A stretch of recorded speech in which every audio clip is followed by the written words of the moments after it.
Iowa, Bedlam came early. With number 2 upended, the race to the BCS title is now a wide-open sprint. Tonight, the Oklahoma Sooners are on the road here at Baylor trying to surge to that finish line. Hey, you got 3 more.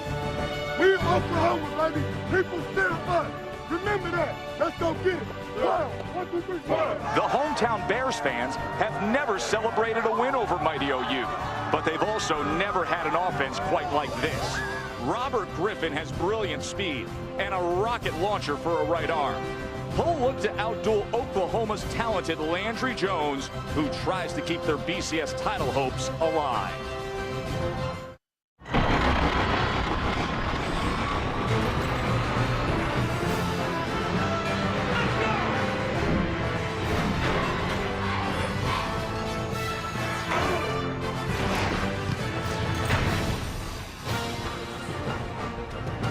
Welcome to ABC Saturday Night Football, presented by Southwest Airlines. Coming to you from Floyd Casey Stadium here in Waco. For 62 years, it's been the home of the Baylor Bears, and over the course of that time, there have been few games with more on the line this late in the season. Number 5 Oklahoma faces the offensive-minded, 22nd ranked Baylor Bears. BCS standings are brought to you by Vizio. Of course, Oklahoma State had the clear path up until their upset loss to Iowa State last night. The great debate begins. Which one-loss team can make the strongest argument to play for the title? The Sooners have to get past Baylor just to stay in that conversation.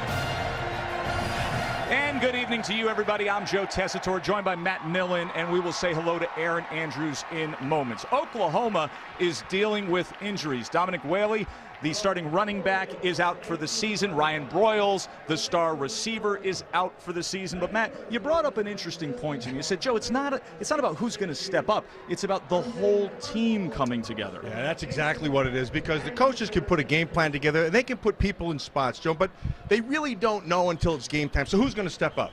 Well, they know what they can put in those positions, but one guy they do know that has stepped up all season long, and that has been Landry Jones. Landry Jones has been on fire. Why? Well, first, he's very accurate. The ball is exactly where it's supposed to be. Tight coverage, small windows, he puts it right there. One of the reasons he does it so well is he anticipates things. So you can throw to spots knowing they're going to be there. He has great confidence in those receivers, and then he can make all the throws. Well, he'll throw you open. Take a good look right there. He's done it from the beginning of the season all the way through, and he's expecting to do it tonight. Now, as for Baylor, they have a quarterback who may be one of the most dynamic athletes in all of college football, Robert Griffin III. I think it's fair to say, for a guy who is known for his speed, this year he's talked about as a much more matured, polished passer. And you can see it. I mean, to be frank with you, if we go to the beginning of the season to now, he's gotten better. And they'll expect him to get even better here tonight. Robert Griffin III does a lot of things, but the main thing that he does is he has great mechanics. It starts with your feet. Always have to have good feet, good balance, nice little bend in his knees right there. He never gets out of balance. See the shoulders straight across, and then he sees that front shoulder, and he drives it forward. Watch this, right inside, front shoulder pointing through, feet are perfect, drive to the ball, point and throw. He has done it extremely well all season long. He's done it early, he's done it often, and Joe, they're going to need him to do it tonight if they got a shot. And because of him, Baylor fans have been enjoying back-to-back years now as a bowl-eligible team. But this, the biggest home test. Sooners looking for BCS glory. 2 high-scoring offenses with plenty of get-up.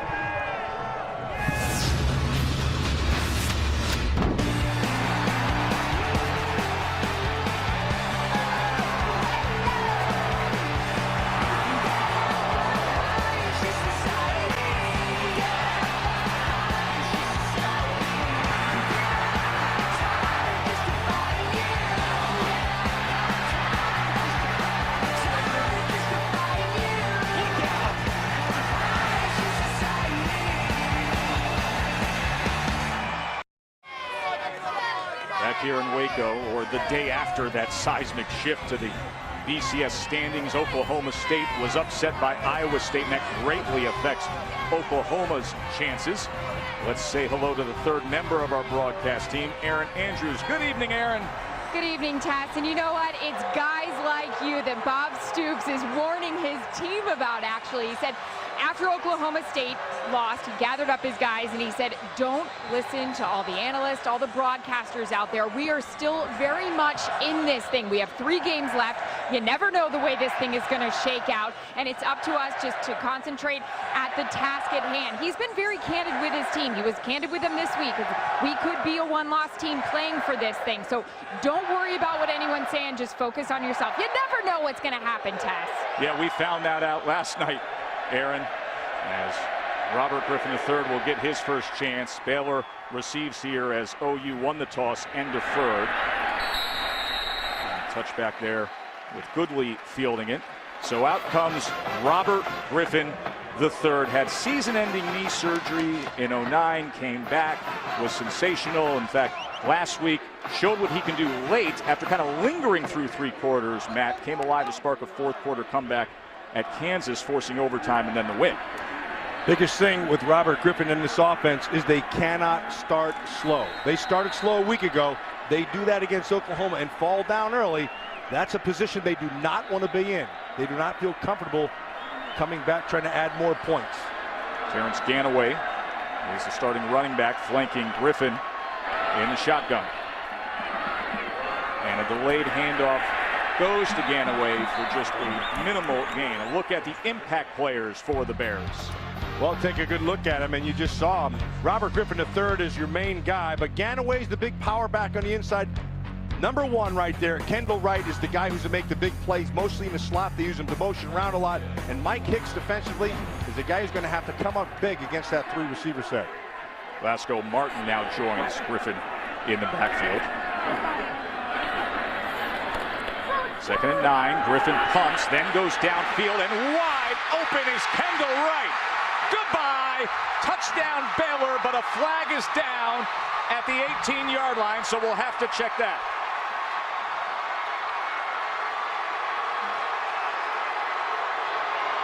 This one's going to come back, Joe, but they set this one up perfectly.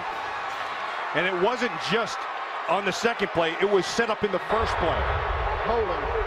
Offense, number 68. 10-yard penalty. 2nd down. Art Riles fired up. His 4th year as head coach. 68's big left tackle, Cyril Richardson, right here. Take a good look at him. He just gets his hands up. They're seeing something right there. Right up around the throat, Joe. And they're going to call that every time. Those hands are down low. Get down and on the hips after you do that. They won't call it, but it's up around the throat. That's too obvious. They're going to throw it every time. That play, though, did give us a glance of the skill set of Kendall Wright and his athletic ability. He can create separation. There's Art Riles, who has never beaten OU. 3 shots while at Baylor, and then 1 time a loss as the head coach at Houston. So 2nd and 20 after the penalty. And Griffin is swallowed up in the backfield by Frank Alexander. We talked about getting off to a fast start. That penalty wiped out exactly what they were looking for, because they're looking also, don't forget, these are kids who haven't beaten this Oklahoma team. They're looking for confidence. And they can get confidence off of big plays like you saw. And they took that one away.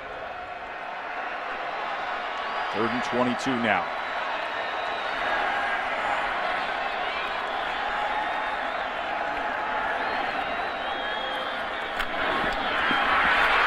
Griffin under pressure, and it is caught at the 20. Obviously, it'll be well short of the 1st down. Terrence Williams was the receiver there. And a flag comes in late. I think Corey Nelson was pressuring Robert Griffin. I think he took a pretty good shot. Personal foul. Roughing the passer. Defense, number 7. 15-yard penalty from the end of the run. Automatic 1st down. That was Corey Nelson, who came in against the junior quarterback. Well, they come with the blitz, and it's Corey Nelson. When he's in, you have to be aware of him. They're just going to bring him right around inside. Well done up front by the defensive front of the Oklahoma Sooners. They're going to open this, and here it comes, right down the middle. They called him because he went too high, jumped up in his face. But I want you to watch the other part of it. There's the hit. But RG3 stood right in there and delivered that ball perfectly. Oh, he's a gutsy kid. And we get some motion. False start. Offense. Number 68. 5-yard penalty. First down. So penalty-filled first couple minutes here between Oklahoma and Baylor. As the touchdown to Wright was wiped off the board. And then a first down coming off the 15-yarder of roughing the passer. Big deal, though, for me is this Oklahoma defense has the ability to be able to match up with personnel. And so that allows them to bring extra pressure. And they'll blitz inside. And Brent Venables, their defensive coordinator, he's not afraid to do it, as you saw on his third down. Here's another one. Ganaway searching for some real estate, but unable to find it as both Alexander and Nelson corralled him. It's Brent Venables, their defensive coordinator, who's an aggressive guy and an infectious type of guy. And he's one of those guys that it just kind of pours out of him. You can feel the enthusiasm, and his players respond to him. Not only in practice, but game day, you see the same things. He had a lot of respect for what Art Briles and Phil Montgomery have done with this Baylor offense when we chatted with him this week. So they do things with their personnel very different, you know, gimmicky stuff, but stuff that you respect. Second 19, Griffin has a wobbly ball that looked like it was deflected at the line of scrimmage as Nelson and Lewis were pressuring Griffin. Well, one thing you have to always remember when Corey Nelson is on the field, and he's an excellent athlete, and they love to blitz him. And he's got a good ability to make people miss. You saw that right there. He was blocked, he redirected, came back and got his hands up. This kid, not a lot of people know about him. He's one of their best defenders. Extremely athletic, but great instincts. Just a sophomore is Nelson. We've already seen tonight how fast he can get into that backfield of Baylor's. 3rd and 19 now. And a man up top.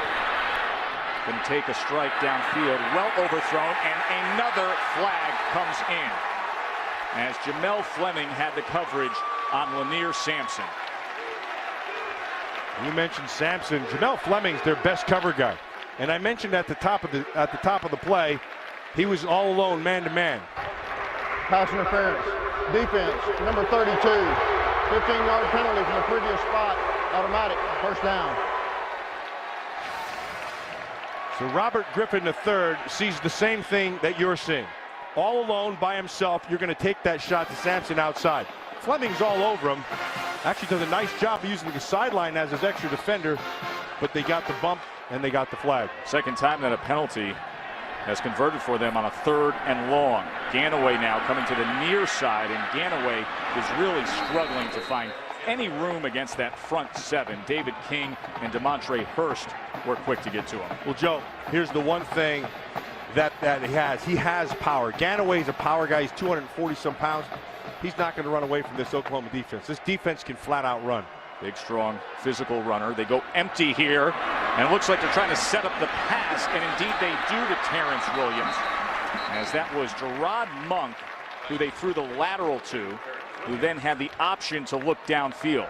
But DeMontre Hurst played it beautifully. Watch Hurst down here in the corner.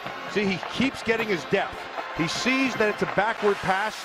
Great awareness. And now the screen to the near side with Goodley, and Goodley surges ahead. Crossing midfield are the Baylor Bears.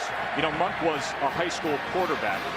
And Baylor, as we talked about, Venables said it. He said, listen, very innovative, gimmicky kind of offense, but successful with it. You can see the hurry up as they race over the ball. You see how the official is standing over the ball, and that's on purpose. Once they bring a player in, you have to allow the defense to be able to do the same.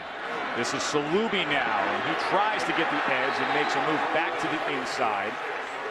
As Salubi is able to get it to the 33-yard line before he is forced out by Travis Lewis. Salubi has himself a little bit of speed. He's able to get to the edge. Looks like they were aided a little bit by some hands over at Niver, the tight end. Salubi's a local kid from Waco and had a couple scores last year against Oklahoma. 2nd and 3, Ganaway the lone back. Play action. Griffin launches it to the end zone and overthrows Kendall Wright this time. Another big hit on Griffin. Another blitz off the edge. Frank Alexander comes this time. So if you are Brent Venables, it's clear what his message is right now. They're going to bring people, and they want to knock him down. They want his uniform dirty, and they want to punish him early and often. Yeah, Venables said, as he goes, Baylor goes, and we have to make him pay. They've done that early here on this drive. 3rd and 3 now. They go with the wide receiver sweep, and Reese cannot escape. A tackle for loss that time as Javon Harris was not fooled. Tevin Reese taken down near the 40-yard line. One of the marks of all good defenses is their ability to defend the perimeter with speed. Oklahoma does it well. They have the ability to be able to run. Baylor is going to struggle trying to get to the edge on this defense. So fast and athletic, that front seven of the Sooners. So Spencer Roth, the big 6'4", 230-pound freshman punter for the Bears, comes out, and Kenny Stills is the return man who's just going to set up shop at about the 12-yard line.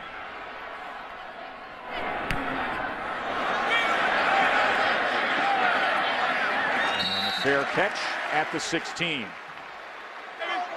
So the Bears crossed midfield, couldn't come up with a score. Landry Jones on deck when we return.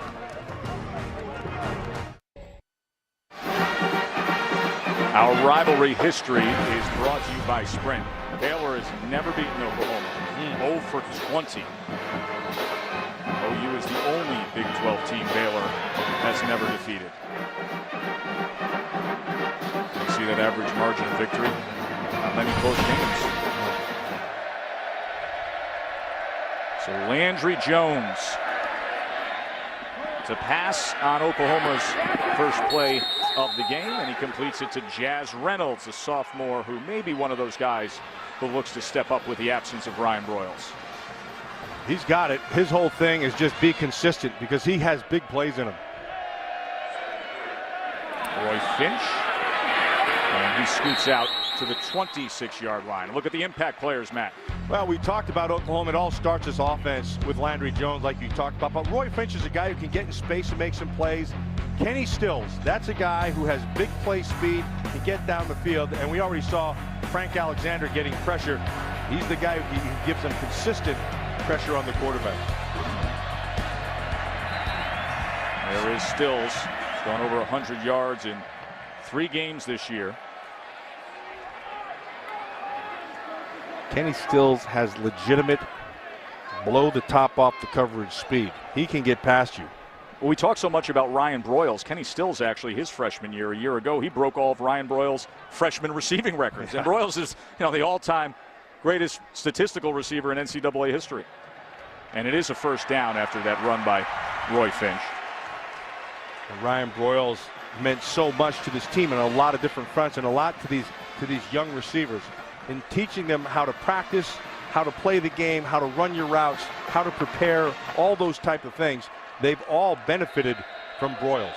And he's still doing it. He's helping coach up the receivers during practice. He's out with a torn ACL that was suffered in their last game against Texas A&M.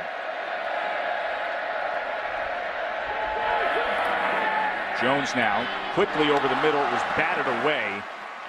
And Elliott Coffey got his hand up in the way of that passing lane. Elliott Coffey, son of Ken Coffey, the old Washington Redskin, he was at DB. They moved him into linebacker. Had a heck of a game a week ago. All over the field. Had a bunch of tackles. Had a couple interceptions against Kansas as well. Was Big 12 Defensive Player of the Week. 2nd and 10 now for Jones. And wide open that time is Reynolds. And look at Reynolds go, crossing midfield inside the 45 before he was finally taken down by Sam Hall. The whole key to this is, first of all, he has the time to throw. And then you just sit down. And that's one of those things that Ryan Broyles is teaching the young receiver. Sitting down in the holes in his own. 30-yard reception. Now Stills fights ahead to the 42-yard line where he was tackled by Mike Hicks. We talk about Oklahoma. We talk about the players.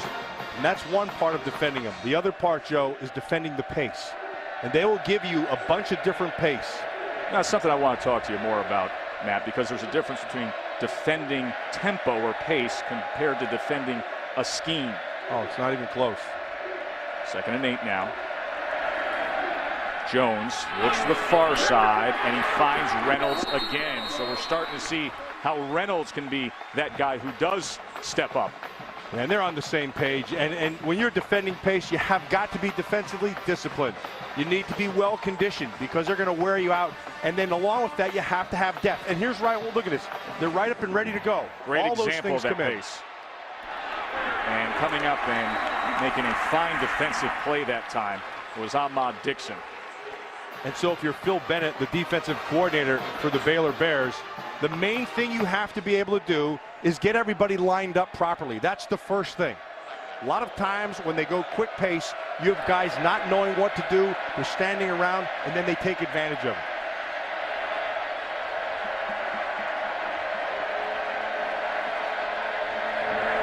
A rare moment of seeing that play clock go down towards 10 seconds here. 2nd and 13.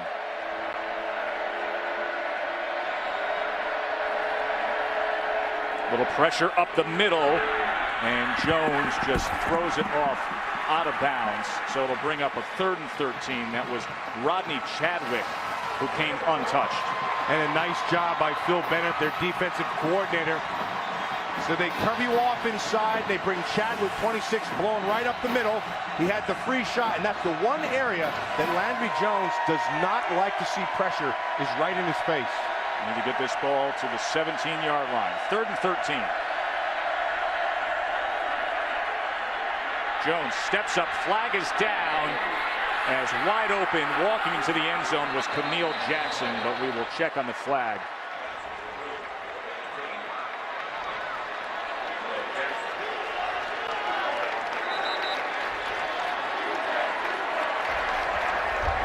Personal foul.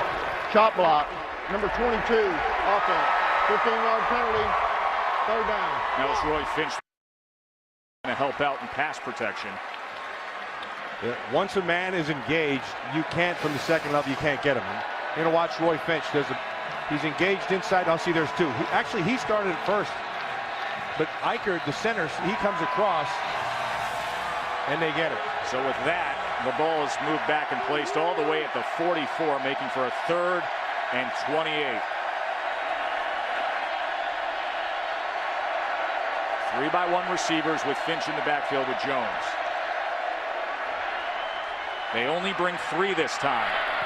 Ball is up in the air, and it falls incomplete.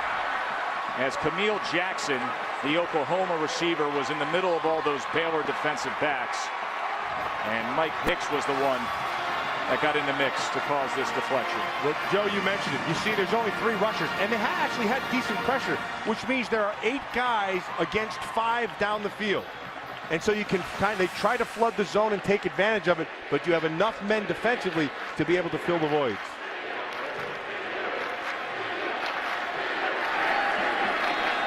Tressway on to punt for the Sooners, and Levi Norwood, the return man for Baylor.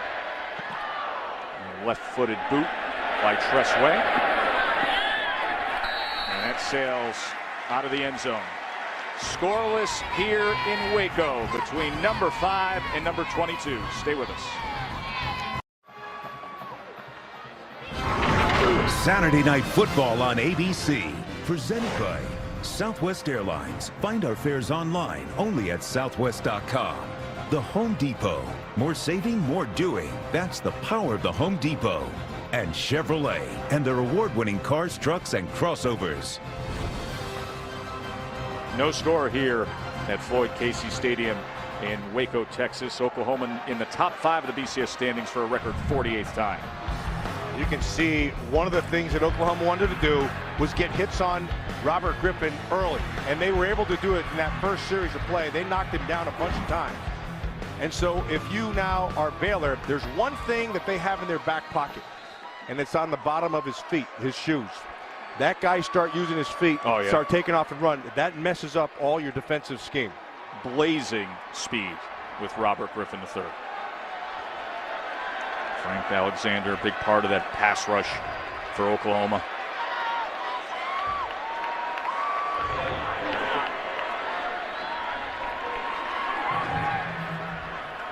Play action.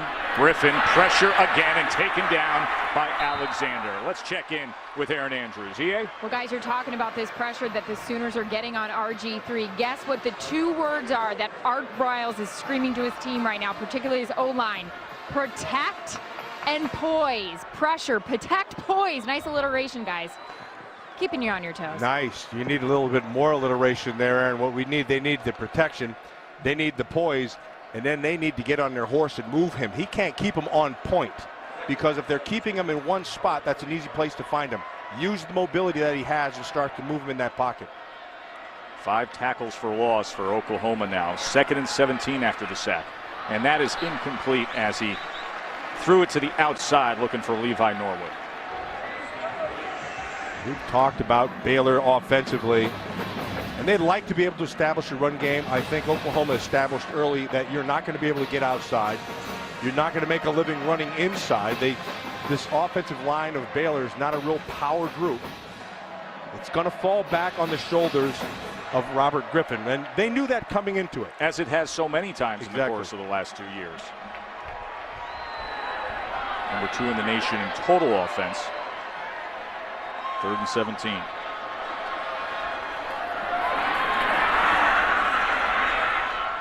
That was dangerous. Throwing against the grain and almost into the hands of Travis Lewis.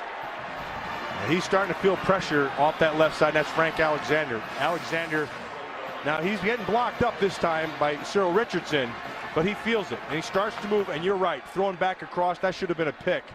But a nice job by Kendall Wright at the end to turn in the transition game and be a defender. So Roth on to punt again as he is straddling his goal line, and Kenny Stills will provide good field position for Oklahoma. He's at midfield right now.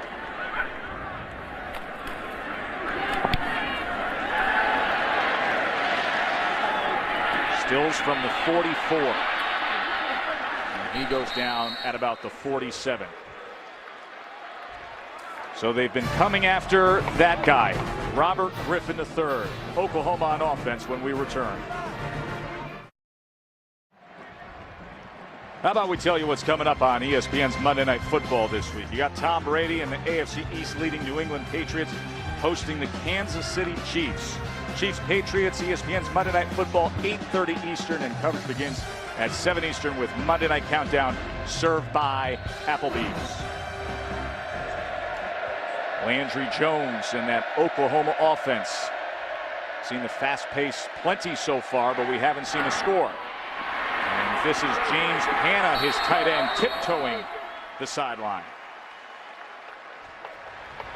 Oklahoma has a lot of different ways to beat you. They can beat you with the wide receivers. They can beat you when you're locked up in man coverage like you had right there with Hanna, the tight end. Hanna can go. He had a 76-yarder against Oak State last year. Here's Roy Finch, and nothing doing that time as K.J. Morton came up from that corner spot. Josh Heupel, their offensive coordinator, knew that he was going to have to fill the void. We talked about that with Ryan Broyles, but he also knew that he had a lot of weapons that they haven't even used yet, Joe. This is a pretty deep and talented roster that Oklahoma brings. We've already seen Jazz Reynolds, number 16 there. And now Finch coming out of the backfield. They swing it to Finch, and he scoots out just short of the 30. It was Ahmad Dixon who gave a little extra. Oklahoma's offense, number 1 in protecting Mr. Jones. 0.44 of sacks allowed. 3rd and 8 to the far side, and Reynolds, did he juggle that? He juggled it. So incomplete as he could not secure the ball before going out of bounds. This is the inconsistency part that we've talked about with Jazz Reynolds. He's got big hands. You just got to lock that thing down right away. These things are the size of dinner plates, Matt. Yeah, they really are, Giuseppe. But he needed to hold on. That's Michael good call. Honeycutt will come on to attempt a 47-yarder. He does have a career long of 53. A redshirt freshman has started the last 6 games and has done very well.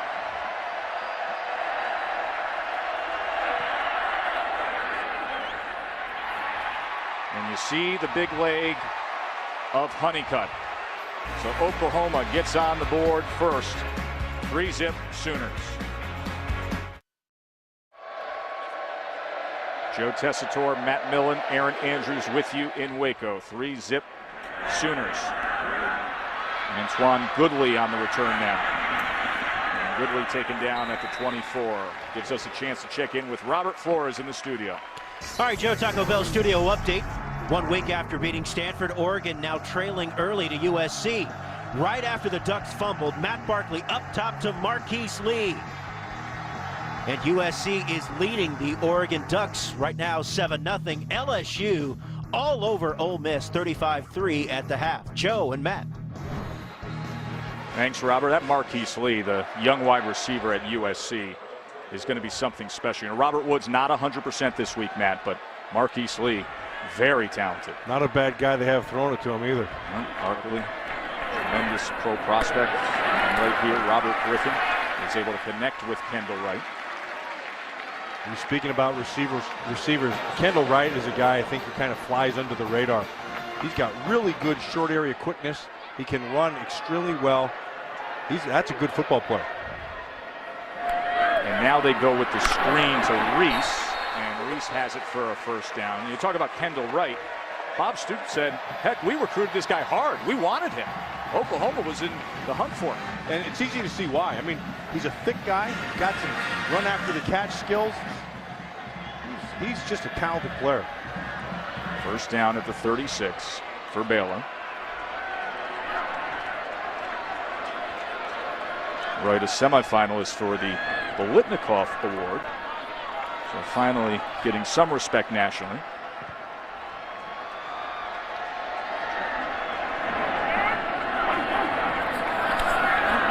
Ganaway chugs ahead to the 40-yard line. Gave Javon Harris a bit of a ride there.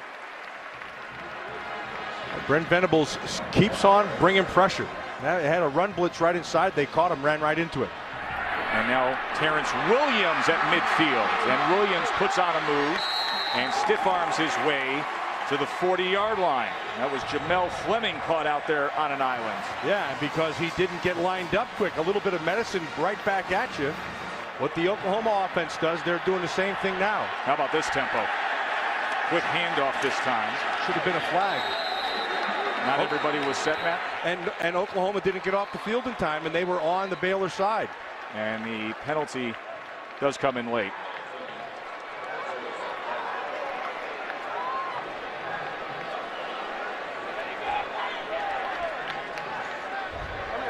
Illegal substitution defense, 12 men on the field at the snap. 5-yard penalty, replay first down. Yeah, well, they did see it, and they saw it down here. The official down here sees it, but you can see here, and here's another one. They don't get off the field in time. Just too many men, and a nice job of running pace. Now you have to defend pace as well. Both teams do a good job, and look at Ganaway spinning his way inside the 30, and another flag comes in from the defensive backfield. That's going to be on Tom Ward, and that's going to be a horse collar. I'm not a big fan of this. If it is a horse collar, I'm not a big fan of it. It's a face mask. I am a fan of it. Personal foul, face mask, defense number 6. Half the distance to the goal from the end of the run, automatic first down. And you can see Ward defending. That's nice. Face and hands, yeah, he gets all that face mask too. That's a great call. He had a whole chunk of steel that time on Terrence Ganaway. So the ball is placed at the 14-yard line. Baylor is in prime position to strike here. Salubi now. Salubi trying to get to that edge, and he is forced out at about the 13. It was Frank Alexander who was tracking Salubi every step of the way. Salubi gets the run, but the guy who made the whole thing happen was Robert Griffin, as we have a guy down, Tom Ward. Remember, he's nursing an ankle. Ward was coming off a bad ankle. He was able to practice this week, so he stayed with the starting assignment. I like this kid. I liked Tom Ward. I liked him a year ago, and I think he's gotten better. He's gotten a little bigger. He's around about 230 pounds now, but he gets it. He understands how to play that inside position. He'll strike you with his face and hands, and he controls people. He can run. Looks like a little bit of A little bit of a blowout there.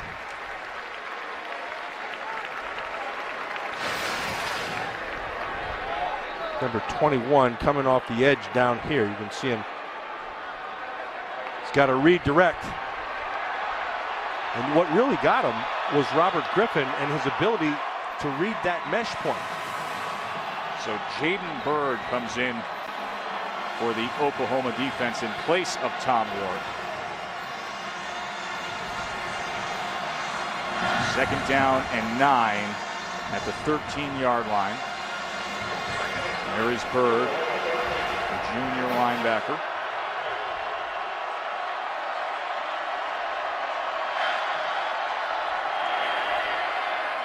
Design quarterback run with Griffin III. And not much running room at all, only able to get to the 11-yard line.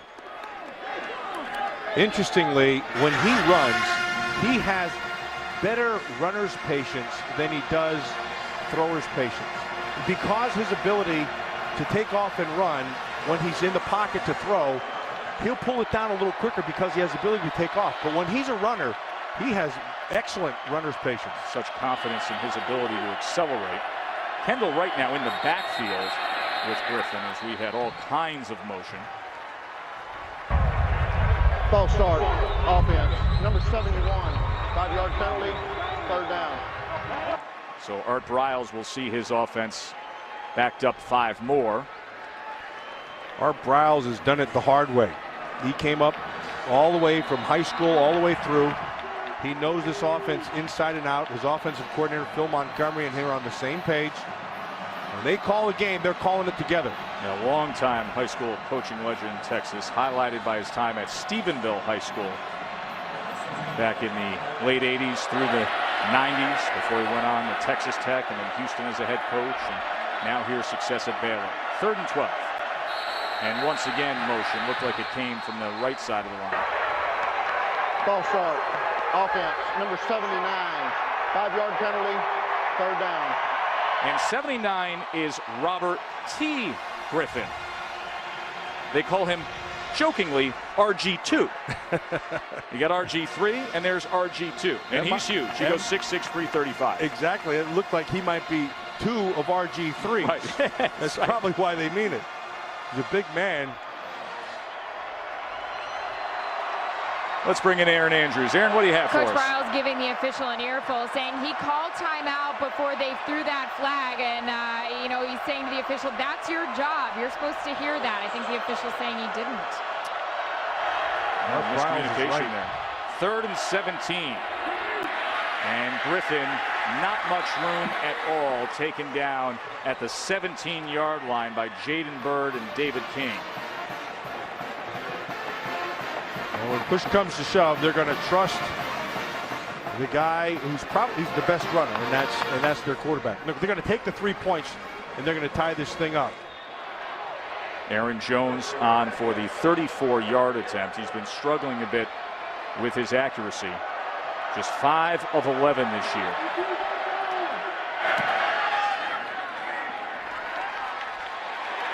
And he ties the game.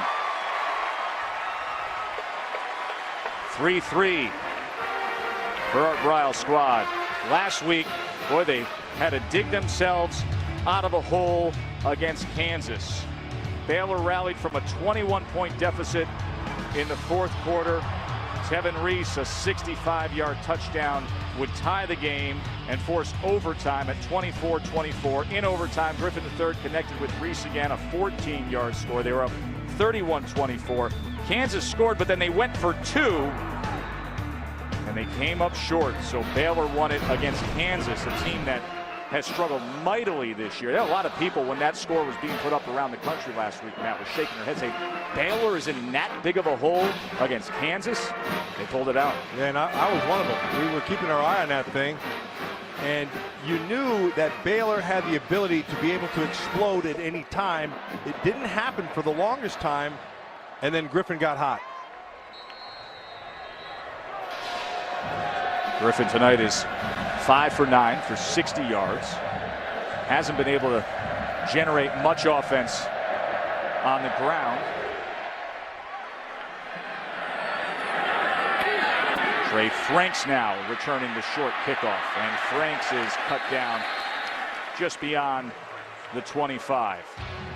Well, the chase for the NASCAR Sprint Cup concludes with the Ford 400 at Homestead, Miami. Coverage begins at 2 Eastern on ESPN with NASCAR Countdown presented by Napa. Matt, did you see the chatter between Carl Edwards and Tony Stewart? I love to see that. These guys were just talking it up as they're separated by just 3 points going into this final race. I mean, this thing looked like a heavyweight fight weigh-in the other day with these two guys jawing at each other. We'll see what they bring to the track tomorrow. Brandon Williams now the featured lone back in the offense. Jones avoids the pressure, steps up, and then that ball is batted away by Mike Hicks. We talked about Mike Hicks at the stop as one of our one of our impact players. You got to be impressed right now. Jean-Baptiste gets a little pressure inside, but Phil Bennett, he's been mixing up his stuff. He's brought pressure. He's gone a little bit more man. I had not seen that a lot. I went back even to last year's tape to watch it. He's mixing things up on Landry Jones. Of course, Bennett, a well-traveled, long-time defensive guru. 2nd and 10 now. Over the middle, and that is incomplete. And it was good, hard defense by Sam Hall to come in against James Hanna. Good anticipation. That time they dial up just a pure zone. Hall's going to be sitting back, and you are watching the quarterback's eyes. And when he eyeballs it and sees it, there's Phil right there. You think Bennett's working up a sweat tonight, Matt? That's the way he is. Jones looks over the sideline. 3rd and 10. The crowd ready to roar in support of this defense. They only bring 3. Jones takes a strike, and it's right on the hands of Kenny Stills for a first down. Remember, we said he could make all the throws, and he's accurate. And here's the perfect example. This is a small, tight window. Got to be right there. Stills finds the opening. Jones finds Stills. 26-yard reception on that 3rd down.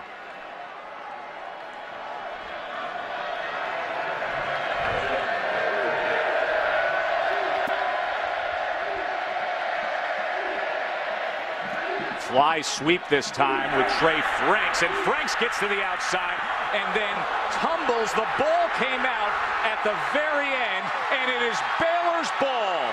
They upended Trey Franks, and he lost the ball. Joe Williams got in after it. Williams cut him down, and watch the end of this play. And he doesn't put his head on it, Joe. He puts his body on it.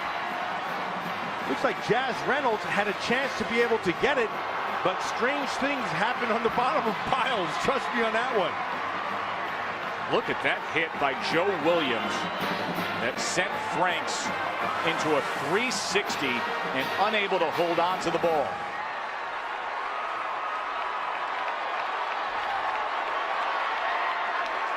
You play for turnovers. You can't game plan them. And when the opportunity is there, you got to get on top of it. Baylor did. Delayed handoff now by Ganaway, and he's going to lose a bit of yardage. But that Baylor defense able to stop the Sooners thanks to Joe Williams. He's the guy that saved the day last week at Kansas, breaking up that 2-point conversion attempt by the Jayhawks that we showed you moments ago. He put on that big hit against Trey Franks. 3-3 game here between number 5 and number 22.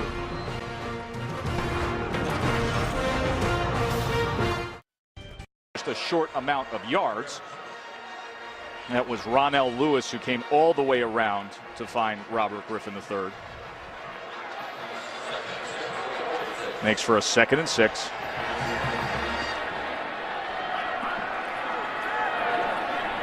Plenty of time, and launches it for Wright.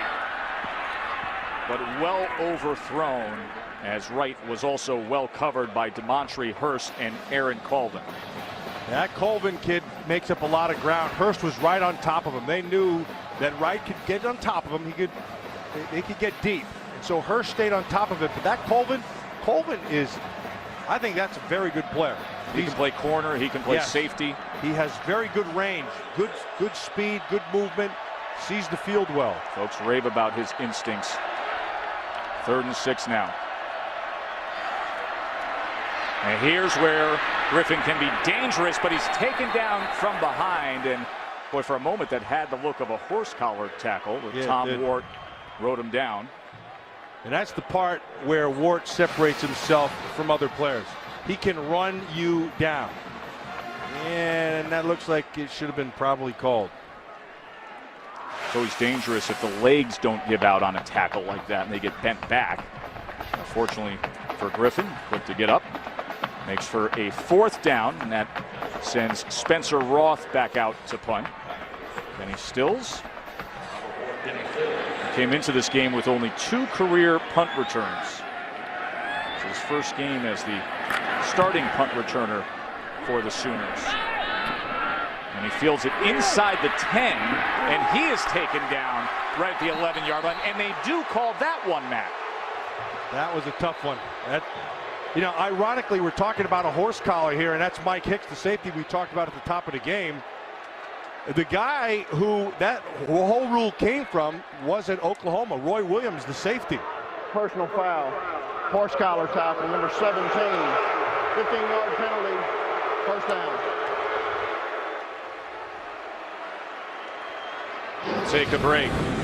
3-3. A look at that 15-yarder on Hicks.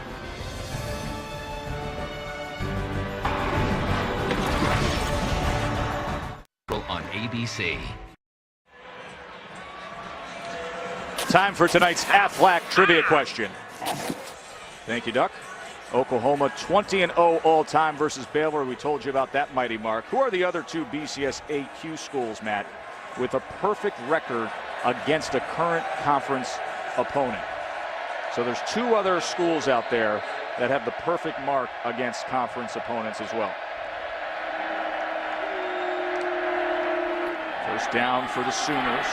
And Finch tries to spin 3, but is taken down at the line of scrimmage. Aaron. Hey, Taz, after Trey Franks was upended and Baylor was able to recover that ball, I'm not going to say the Sooners' offense was tight, but I will tell you that all the coaches were yelling a lot of fundamentals to them, like hustle, get to the ball, protect the ball. Even Bob Stoops came over to say, come on, guys, fight. I need you to be competitive. Yeah, I mean, this is not the norm. There's 3 points on the board here in the 2nd quarter. They're 4th in the nation total offense nationally, but slowed a bit tonight as Finch is only able to get a couple of yards out of the backfield. Yeah, but Joe, remember when we were talking to the coaches of the Baylor Bears, what they said they had to do is they had to get themselves a good start. And they wanted to start faster offensively, but hey, defensively they've picked it up. And so now you're 3-3 in the 2nd quarter. That constitutes a good start. They can pick it up from here. Here's an even bigger opportunity for that Baylor defense. And that guy, coordinator Phil Bennett, who's working up a sweat just putting in the plays against this Sooners offense. 3rd and 7. Jones, plenty of time, and then finds his man over the middle. That was Camille Jackson for the 1st down. You know, there's a sense that a quarterback has. No, number 1 is the time, and then 2nd, where are you on the field to be able to let go of that ball? He took it right to the line of scrimmage and had great sense of where he was to make that throw. He was very close to that line, but knew enough to get rid of it and find Jackson. So a 1st down for the Sooners at the 43.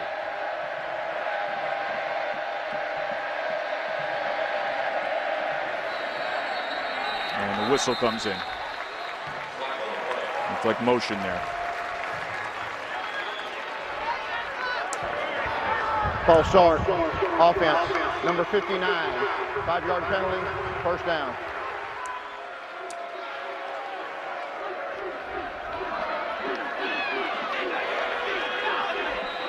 Six penalties for 69 yards tonight against Oklahoma.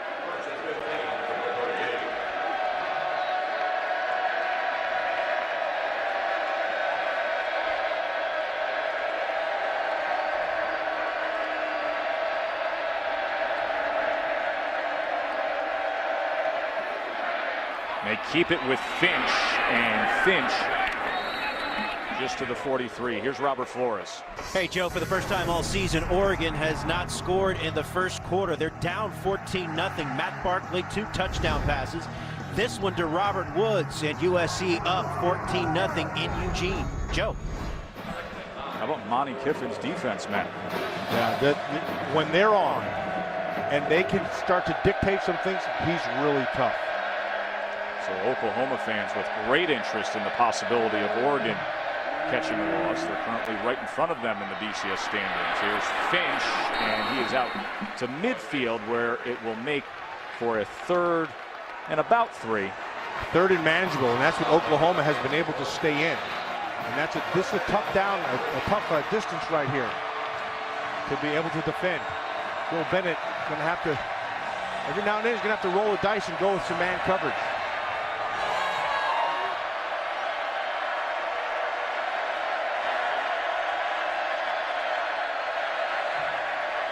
To pass on 3rd down. And it is complete for a 1st down as he finds the backup tight end, Trent Rattery. Rattery can make the catch because he finds the hole in the zone. You find the hole because you have time. You have time because your offensive line protected you very well. Winning formula for Landry Jones there. Brennan Clay now comes in, sophomore running back who's been dealing with injuries throughout the year.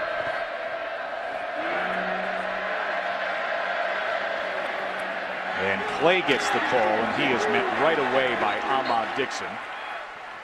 And it was Dixon who had that fumble recovery earlier for Baylor. Yeah, you can see Dixon right here on your screen, right in front, number 6. And he's just going down and expecting that there will be no movement on the inside because defensively you forced him back to the outside. And K'Ron Johnson is down for the Bears. Here he's their most explosive defensive lineman. Guy who actually played offense, was a fullback at one point in his career.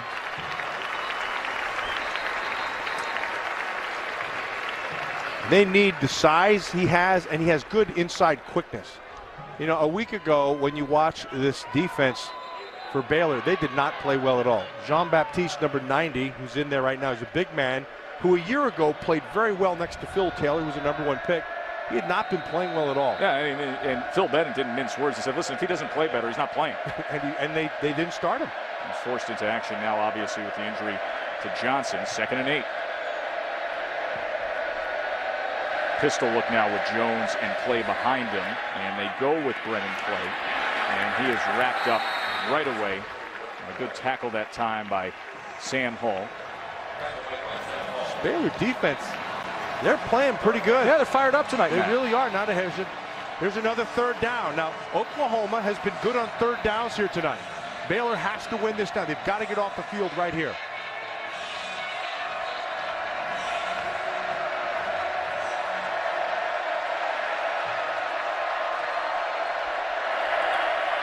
Line to make is the 23 on 3rd and 6 for Landry Jones. Pumps one way and then is swallowed up. And it was Nicholas Jean-Baptiste. Phil Bennett lit a fire underneath him. Guess what? He's playing better. Yeah, he came off the ball with power first into the guard and then converted power and used a little bit of a burst. You're going to watch him right inside. Watch the power into the guard and then he comes off of it. That's well done. Just when they needed it most. So backed up now past the 35. Oklahoma to punt. Tress Way on, and Levi Norwood just setting his heels on the 10. As Way will try to pin them here. And it does take a Sooners bounce, and then he decides to field it. Very dangerous, just picking that out of midair. Fortunately for Baylor, he's able to secure that ball.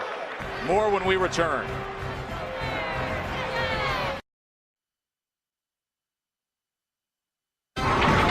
Saturday Night Football on ABC.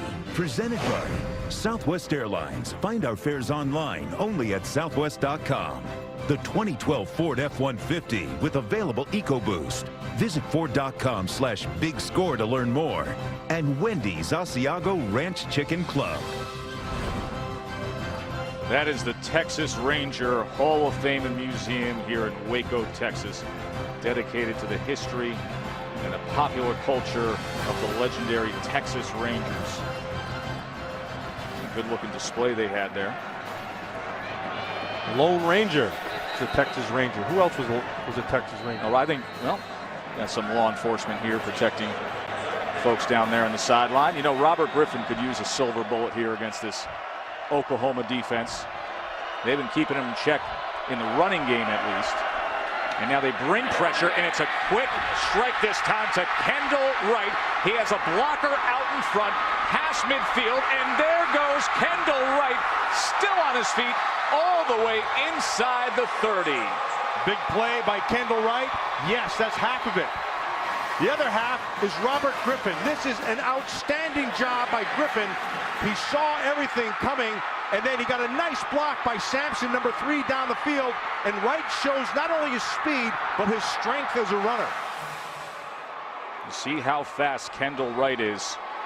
And Oklahoma now dealing with an injury and a key member of their defensive front. That is Ronell Lewis. He's a guy who's just a physical freak of a defensive end, has the speed to chase anyone down. He's 5.5 sacks on the year. The medical staff is tending to Lewis. We will take a break. 3-3 game with Baylor on the move.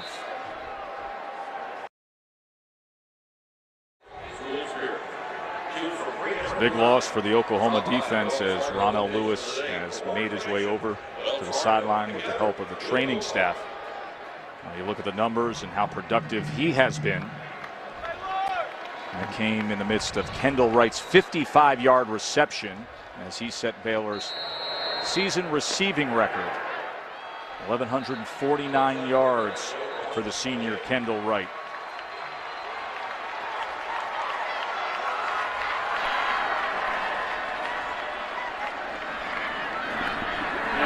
Ganaway, big hole up the middle and a first down for the Bears inside the 15. He was finally tackled by Travis Lewis. They're going to motion out. You're going to see them widen. That means they're in man coverage. And then Ganaway it takes advantage of the nice block on the inside. Here's Ganaway again, straight up the middle and into the end zone. Touchdown, Baylor.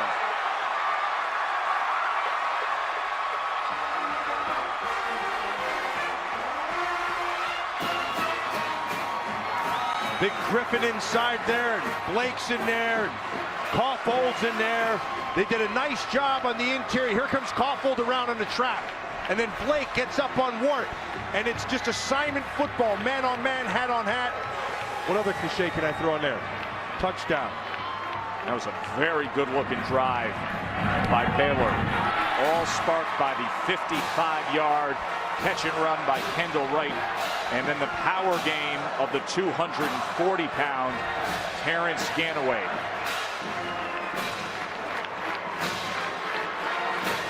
Look at the Southwest Airline playbook. And it was that sprint down the near sideline by Kendall Wright. You know, it's going to be man-to-man outside.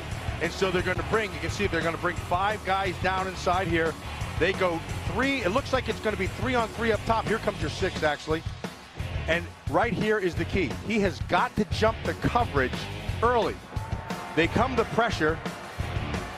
And a great decision by Griffin. And because he's dropping down on that, you missed the tackle on the angle. You have to be right on your angle. And then Wright takes it the rest of the way.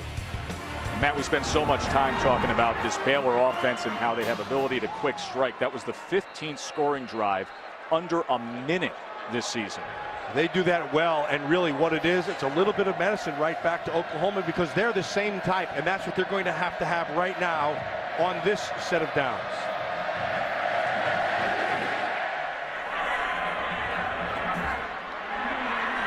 Trey Franks on the return, and Franks caught a seam.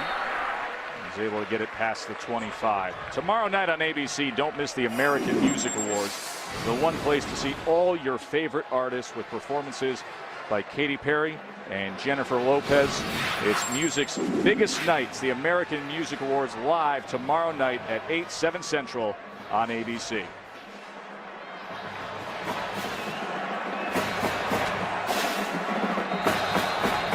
Now time to huddle the troops on one side and for Phil Bennett and that defense to fire off again on the other. Oklahoma trailing by 7.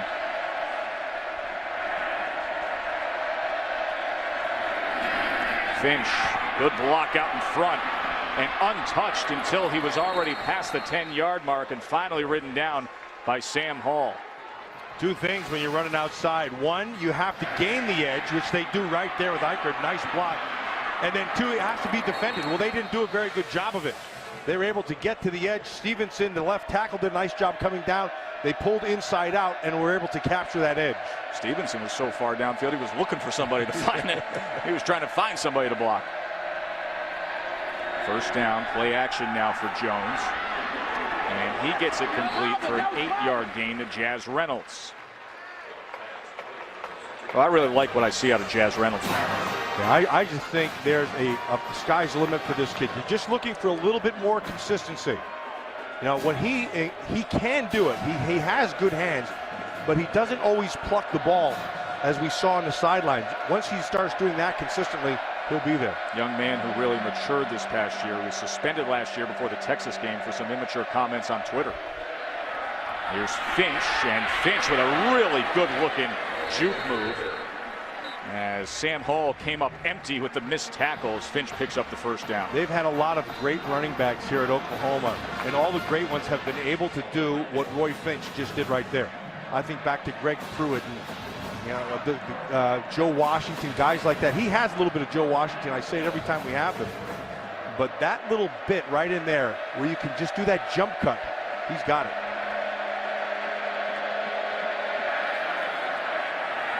Now they go with the inside handoff, and that is Trey Millard. Millard goes 249, plays the fullback position, but they'll give him the ball and give him touches in spots like that. He was one of the players they were most excited about in the 2010 recruiting class. Yeah, he's a 250-pound guy. He's got good speed. He can make you miss. He can be a tight end if you want him to be. He's a fullback if you need him to be. He can handle the ball deep in the backfield. Very versatile. 61-yard touchdown run against K-State. He can motor.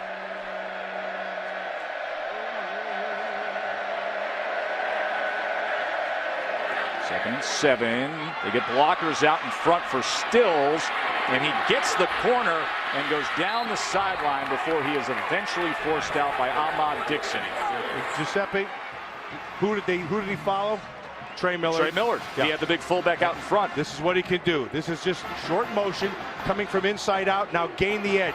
And watch how he takes the first one into the second one and allows for that big play down the left sideline. Boy, Miller did a great job of sealing that edge, too, along with James Hanna, the tight end, out in front. See how dangerous Stills can be when they set him up for spots like that. First and 10 now at the 21.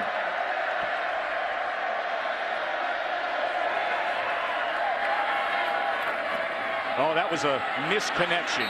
They were coming with the fly sweep, and it was supposed to be the inside handoff to Finch, but instead Jones had to keep it himself. This is where they have not necessarily been very good in this red zone area. You can see here comes the sweep. They're going to fake that, and then Finch is supposed to get it. I think Stills needed to be a little further along because he was actually almost in the way of what would have been the handoff. The mesh wasn't quite exactly there. The timing was just off a bit as those trains almost collided. See the red zone numbers for Oklahoma. Makes for a 2nd and 11 now. Pressure off the edge from Baylor, and what a play that time by Ahmad Dixon. He came in, took a couple steps, went airborne, and just rejected that effort. You're going to watch number 6. He's right out here. Dixon's going to come, and here's the great presence to be able to get up and time it perfectly, Joe. That's a big-time play by Dixon. And a big third down here. 3rd and 11. Crowd knows it. Getting loud here in Waco.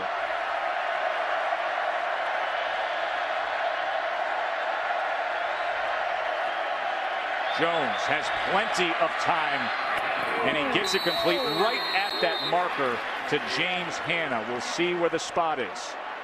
He only rushed 4. Oklahoma had great protection, was able to see the whole field. It's going to be a 4th down, though, Joe. They're marking him short. Here comes the Belldozer. That is Blake Bell. Blake Bell is their 6'6", 245-pound redshirt freshman quarterback who has 12 carries on the year for either a first down or a touchdown. Now facing a 4th and short. They call him the Belldozer. Timeout by Phil Bennett on the sideline of the Baylor Bears. Now Bennett wants to talk things over. It'll be a 4th and short for the Sooners when we return.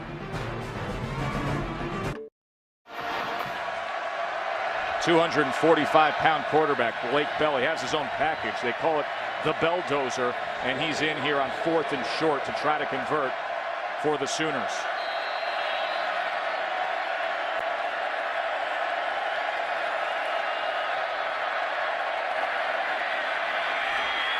He was cut down, but possibly the second surge got it for them. It was Johnson, K'Ron Johnson, who initially came through, but Bell's second effort will be marked ahead of that. This is going to be close.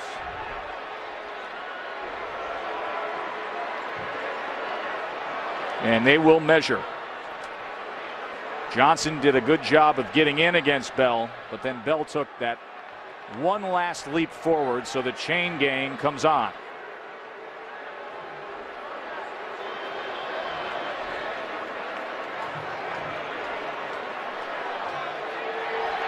First down, Oklahoma. That's all on the Belldozer. And it wasn't with the Belldozer-like power. It was his ability at the end to redirect. There you see that the push forward, and then he's able to make the cut and go. That's really well done by Blake Bell. So now 21 carries for Bell and 13 have ever been for a first down or a touchdown.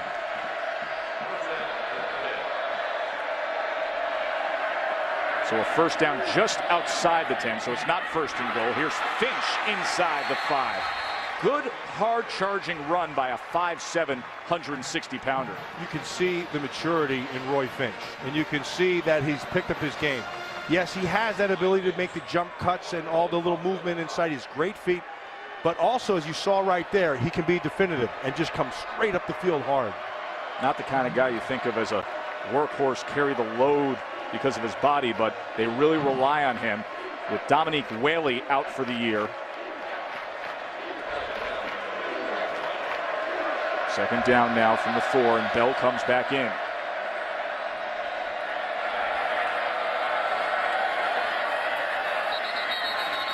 that time he was looking to give to Millard, but a timeout was called. As you see, Bob Stoops just shaking his head, and with that it gives us an opportunity to go back and recount our Aflac trivia question. Matt, we asked folks, Oklahoma's 20-0 all-time against Baylor. Baylor's never had a win against them. Well, who are the other 2 BCS AQ schools with a perfect record against a current conference opponent? I know one of them is my alma mater. Because, that's right. And I couldn't tell you the other one. Well, Penn State 15-0 against Indiana. I mean, the answer really comes in thinking about who's been consistently bad and then who's been good in the conference. Yeah. Well, so Duke and Florida State, the long run of 15-0, the Seminoles over the Blue Devils. But you're right, your alma mater, Penn State, 15-0 all time against the Hoosiers. Sounds kind of weird to say that Penn State got a win today. Tom Bradley is the head coach. Congratulations, Tom Bradley. Well, things are really tough up there, and he's able to get that team focused. That's a credit to his coaching and also to his team to be able to focus on what they had to do. Blake Bell stays in. Millard is in the backfield with him on 2nd and a long 2. Little delay play, and Bell powers his way into the end zone. Mike Hicks was on the receiving end of the Belldozer. It was the Belldozer. And what he did was had some good patience, Giuseppe. Watch this. He's going to take the delay, let your people get in front of him, and now pick your spot. Lower your shoulder when you have to, but he's just following old Ripkowski. Good block up front. Well done by Ripkowski. You had a 255-pound fullback in Ripkowski leading the way for a 245-pound quarterback in Blake Bell.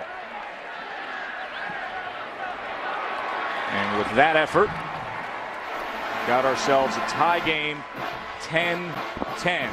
And as we were preparing all week long for this, we were thinking, okay, explosive offenses. You know the quick pace of Oklahoma. You know what they're going to do. If I told you Baylor was going to be right in this game, you wouldn't think 10-10 with some sound defensive efforts. No, what you would have thought was that Robert Griffin III was having a big night. And that he was either running, beat you with your feet, or making some nice throws. And both those things are here, but it's been the defense. And I think Phil Bennett's defense, he's rolled the dice a few times. They've played physical up front, and I think that has really kept them in this game in this first half. Yeah, they played inspired football, and then Oklahoma here on this last drive coming down, grinding out that fourth down with Bell, and then getting things done down at the goal line. But Griffin, you always have the sense that at any point he can have the explosive play. He had the big play, the 55-yarder to Kendall Wright. They scored on that drive in just under a minute. And he's one of the most dynamic playmakers in all of college football.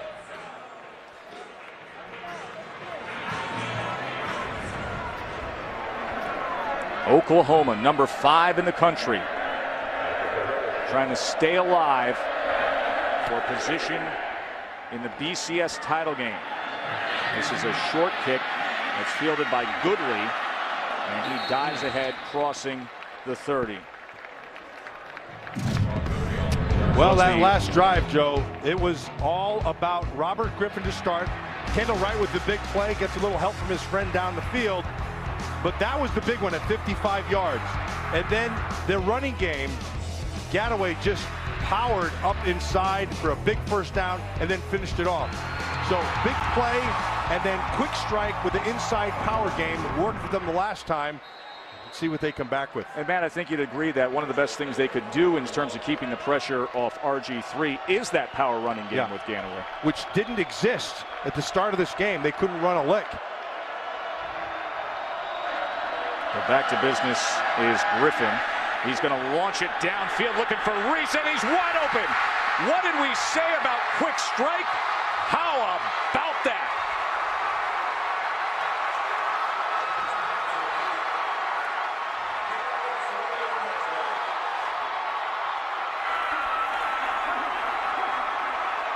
Giuseppe, it was play action.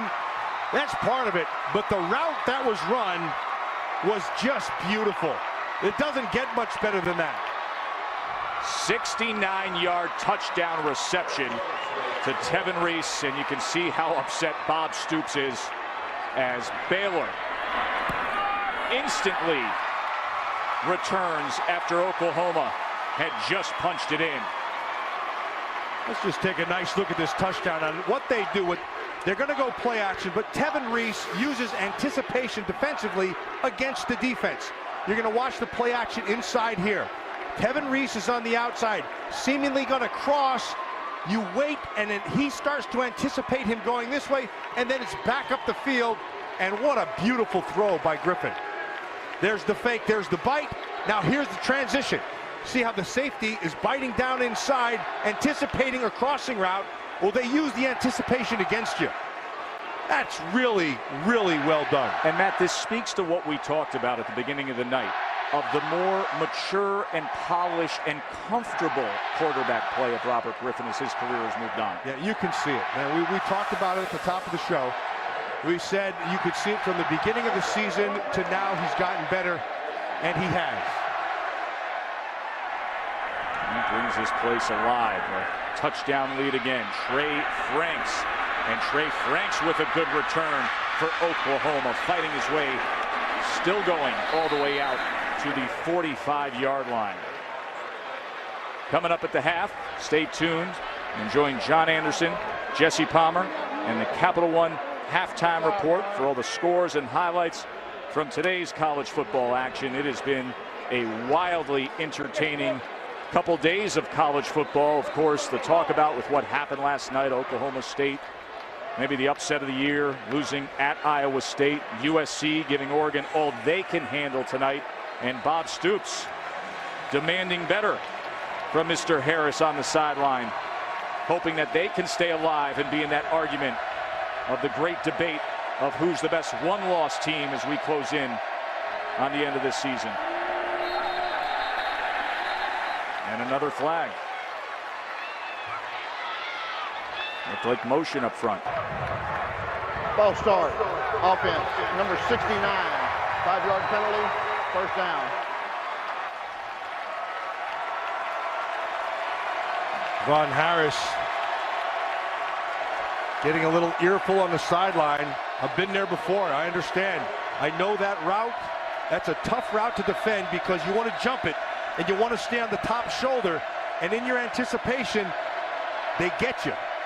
And the only thing you could do is run for your life. And it was too late.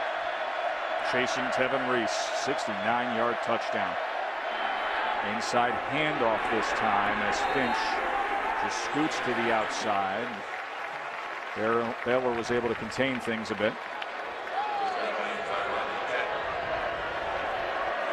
Hey, in this game, sometimes you get them, and sometimes you get got. He got that time. And now Javon Harris is getting an earful. He'll make a play. 2nd and 15. Remember, Baylor has never defeated Oklahoma.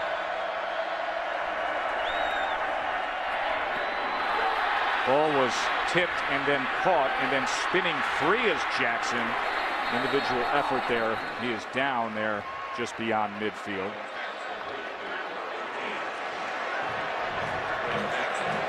Daniel Jackson, one of those guys playing a larger role with the absence of Ryan Broyles, who's out for the year with a torn ACL. The NCAA all-time leader in career receptions is Ryan Broyles. 3rd and 5. Daniel Jackson, just another one of those talented freshmen that he's playing on that offense.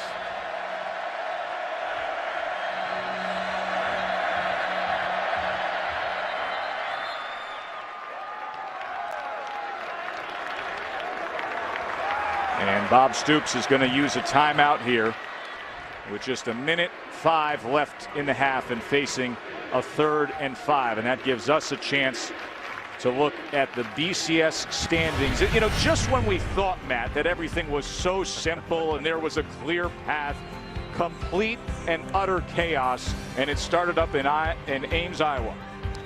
It started in Ames, Iowa last night, and there's still more going on with Oregon right there, trailing 21-7. We have another humdinger going on here with Oklahoma. And Oklahoma, like Aaron Andrews told us at the start when he's talking to Coach Stoops, that look, everything's in front of them. All you have to do is just keep winning. A lot of things can happen. Well, one of the things that can happen is if you don't play well, this Baylor team can put it on you in a hurry like we just saw. Then they have that Iowa State team next week before Bedlam at Oklahoma State on December 3rd. Here's your 3rd and 5.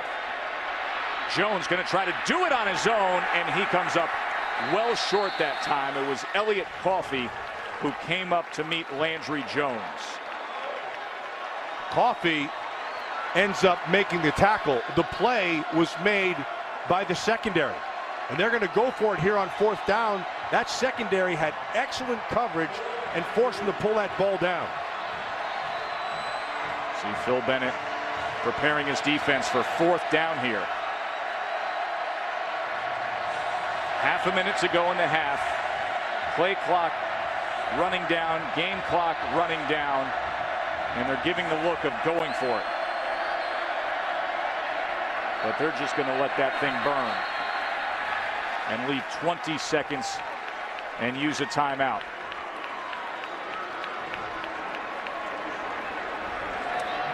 You have 4th down and short.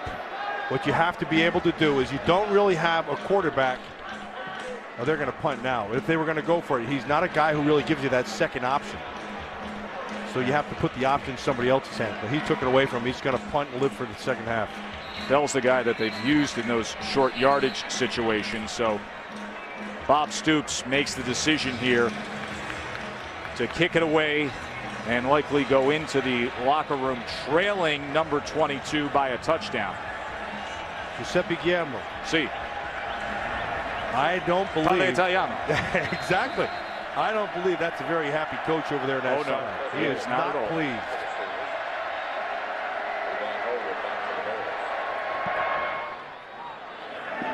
And Way's kick bounces and it goes inside the 10-yard line, inside the 5-yard line. That's a beautiful kick by the left-footed punter, Tress Way. Tomorrow morning on ESPN, don't miss Sunday NFL Countdown.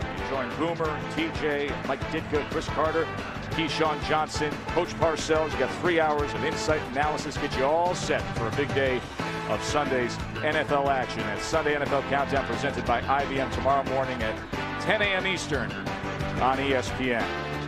It's a good group of guys right there. You want to talk some good football? I have a blast with those guys. At Ditka, I'm a big Ditka fan. The Bears.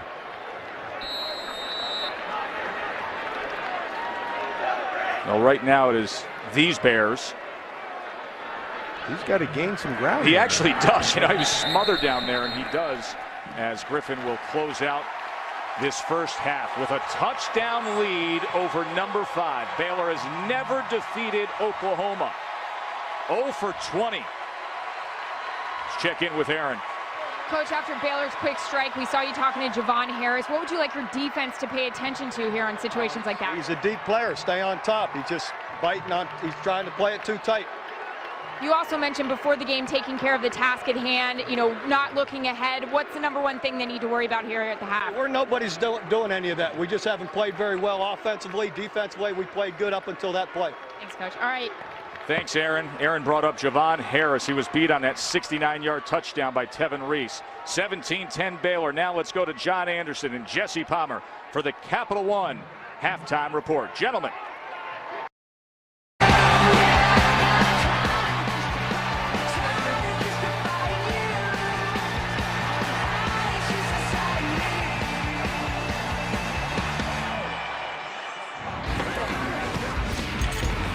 We welcome you back to ABC's Saturday Night Football presented by Southwest Airlines. Joe Tessitore, Matt Millen, Aaron Andrews with you here in Waco. Baylor has never defeated Oklahoma in 20 attempts, but right now a halftime lead, 17-10. And Matt, stats are fairly comparable from the first half. The difference in my eyes, the big quick strike ability downfield with the receivers of the Bears. Yeah, there's no question the two big plays down the field, but lost in all this, at the beginning of the game, we saw that Oklahoma defense pounding Robert Griffin every time he threw the ball. All of a sudden, they've started to protect, give him time, and he's able to make those throws. And then Phil Bennett, the defensive, let me get that straight, the defensive coordinator for the Baylor Bears, he has dialed up a couple of nice pressures, and he's taken some chances, and they've paid off in the first half. Now let me offer you this. As you see Bennett there, who's going to have to do more of that defensive effort. Oklahoma gets the ball to start the second half. They've outscored opponents 118-10 in the third quarters of games this year. So look for the Sooners to potentially get on the board quick here in this second half. Here is Finch on the return. And Roy Finch out past the 30-yard line. So our Pack Life game summary and those big plays that we were describing. Well, you talked about him because once Robert Griffin had a little time, and there was pressure in his face, Kendall Wright, 55 yards, led to that big touchdown by Yanaway. And then, again, 69-yarder to Tevin Reese. The blown coverage by the Sooners resulted in 6 quick. That is our Pacific Life game summary. And as you see Griffin's numbers, of course, he is opposite one of the most statistically impressive quarterbacks in the game, Landry Jones, back out on the field. Here's Brennan Clay. And Clay, a gain of about 2, and here's Aaron Andrews. Hey, Joe, you talk about the quick strike by Robert Griffin at the end of the first half there. Well, and speaking to his head coach, Art Briles, he said he wants to have quick tempo here in the second half. He thought they sort of slacked off a little bit. They need to pick it up. As for the defense, he is so happy with them. Said in the second half, need to play with a little bit of emotion, but he loves their tenacity. They could also use plays that sparkle as much as those shoes you're wearing tonight, EA. Jones, he has the strike downfield, and he connects with James Hanna, who breaks free inside the 20, all the way down to about the 12-yard line. Impressive stuff by Jones and Hanna. Well, we talked about the speed and the athletes that are on this roster, and it's play action to the left that's designed to pull the middle of the field to that left side. Hanna fills that right side void with a perfect strike from the quarterback. 54-yard reception to the big tight end.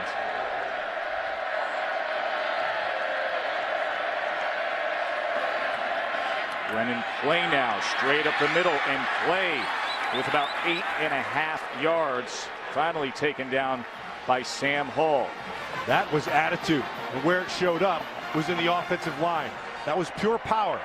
They came off the ball, good fundamentals.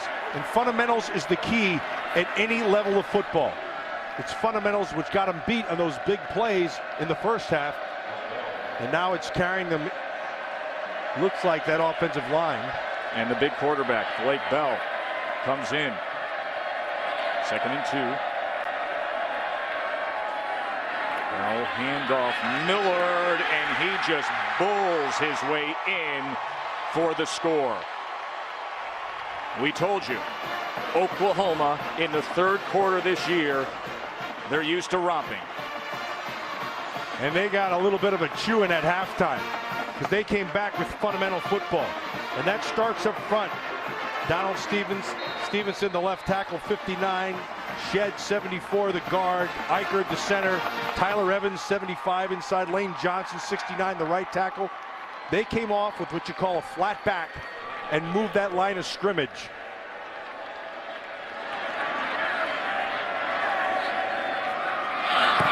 And now Michael Honeycutt ties it up. They didn't waste any time at all. They had the big strike to James Hanna, and then the power game with Trey Millard. We got a tie ball game here in Waco.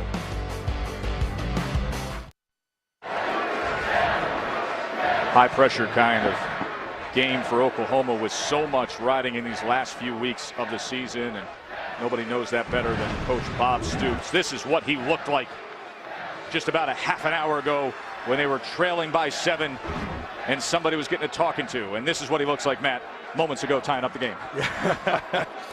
That's the happy Bob right now. In the first half, he was the not so happy Bob, and now he's just a pensive Bob. The only coach to reach all 4 BCS Bowl games and the national title game, and he's hoping to somehow pull that out this year in the chaos that is turning into the BCS rankings right now. Antoine Goodley on the return, and Goodley is taken down at about the 23. We check in with Robert Flores. All right, Joe, AT&T All-America Player of the Week update. Arkansas quarterback Tyler Wilson, worthy nominee. 3 touchdowns, 365 yards as Arkansas handled Mississippi State today. You can text VOTE to 55862 for a chance at a trip to the national title. And this coming Friday, Arkansas takes on #1 LSU.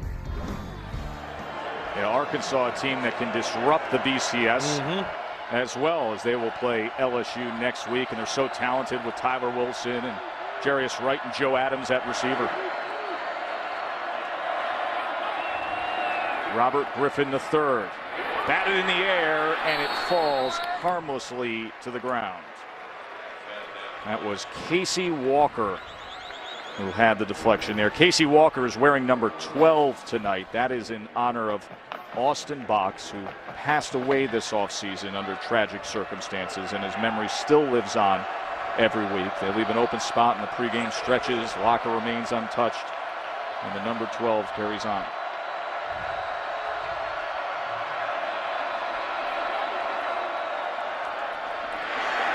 And nowhere to go that time. Frank Alexander and Corey Nelson were quick to get to Terrence Ganaway.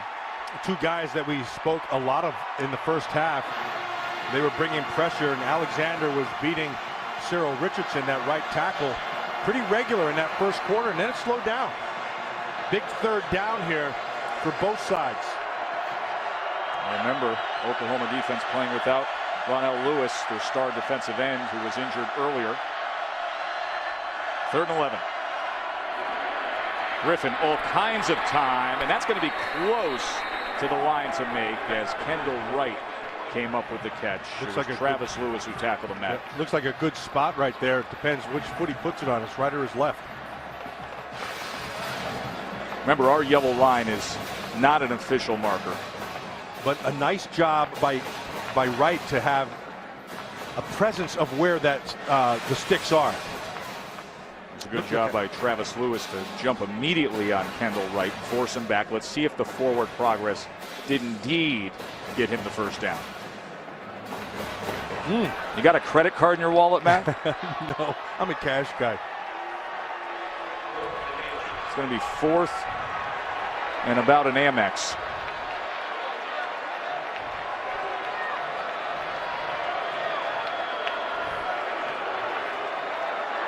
Well, they're going to bring out the big boys. Maybe try a false count here. From their own 34? Yeah, try to get them to jump, perhaps. You never know, Art Briles. Yeah.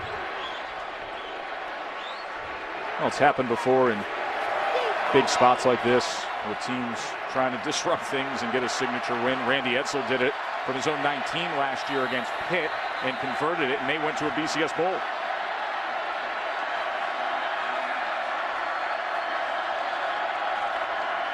Griffin, you tell me. No. I don't think so at all. That was David King stepping up. And this is a turnover on downs. How about that from David King? Art Briles dialed it up. And they being Oklahoma, they won the battle up front. And they won it by coming off the ball low. And you think their defensive coordinator, Brett Venables, is fired up about that? All they have to do is be as intense as their defensive coordinator, and they'll play well. David King, by the way, is the guy who's filling in for the injured Lewis. That was big. They came off the ball nice and low. And now it's great field position for Oklahoma to take the lead here. Jones. Downfield strike, and that is complete inside the 5 to Kenny Stills. That was all Kenny Stills. That ball is underthrown on purpose, and then it's up to the athleticism and the kinesthetic sense that Kenny Stills brings to the receiving position. And this is the spot on the field where big Blake Bell re-enters the game, the 6'6", 245-pound redshirt freshman. He is basically the direct snap power back. Trey Millard also in the backfield with him. Bell looking for room and finding it with ease, his 2nd touchdown of the night. Joe, they go to power. They know that they're letting you know they're going to come with power. And Ripkowski, he's in there for a reason. Miller's in there for a reason. You see those 2 big blocks? Blowing it up. That's the reason.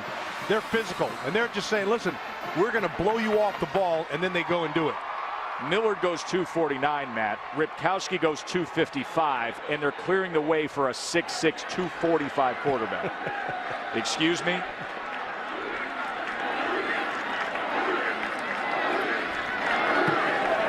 And it is a touchdown lead for the Sooners. Remember, Baylor went for it on 4th and short. David King stopped Robert Griffin III. Venables was loving it. And now a touchdown lead is the reward.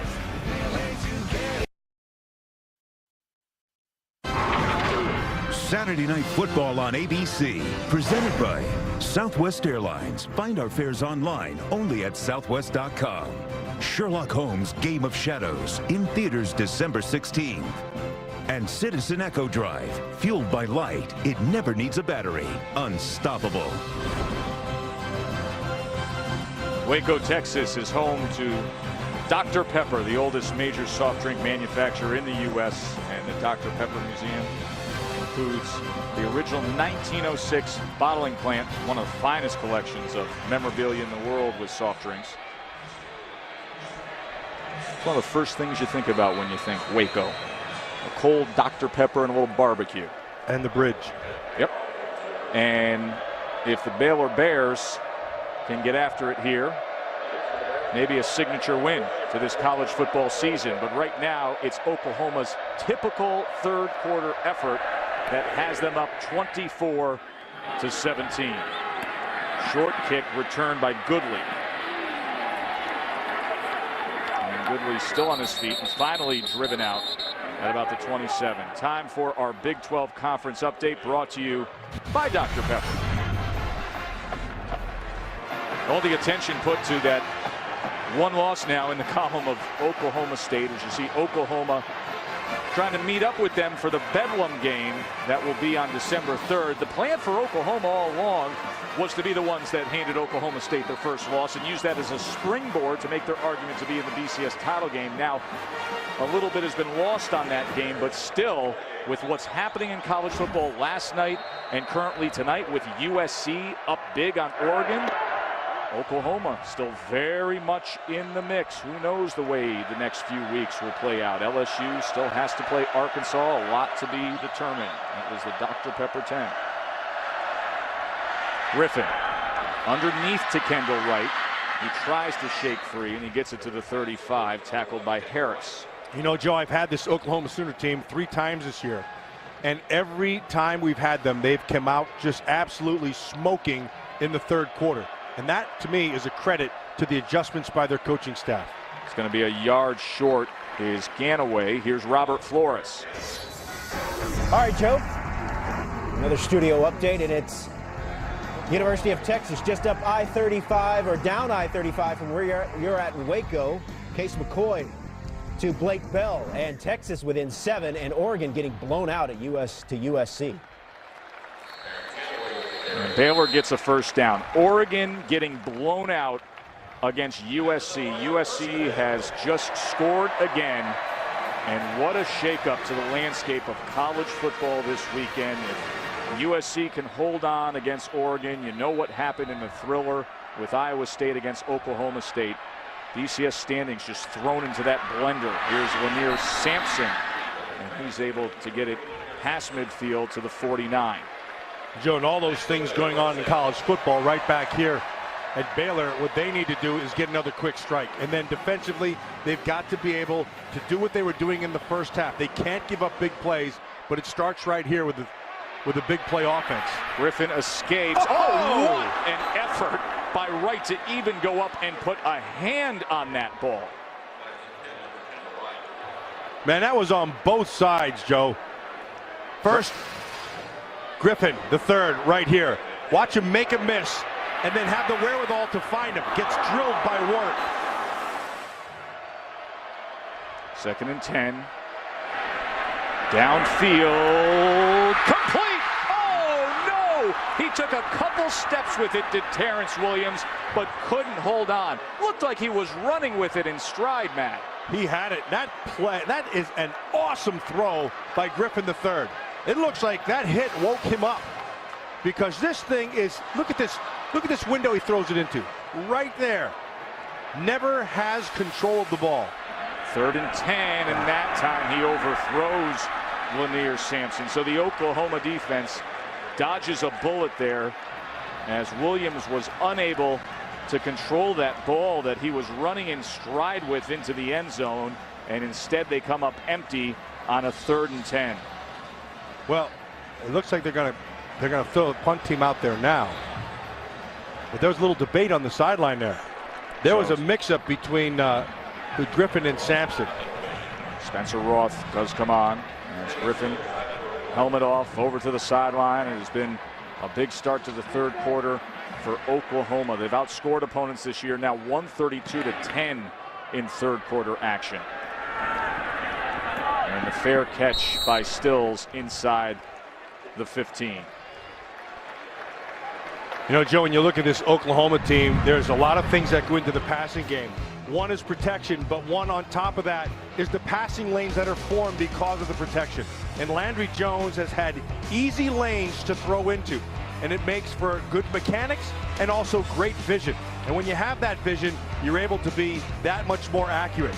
You can see this nicely done up front by the offensive line, and those passing and throwing lanes are picture perfect.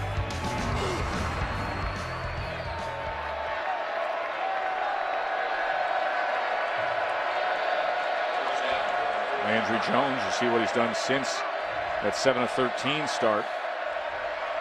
See if he can keep himself hot here in the third. And he quickly gets it on the play action. As he was able to find the fullback Millard.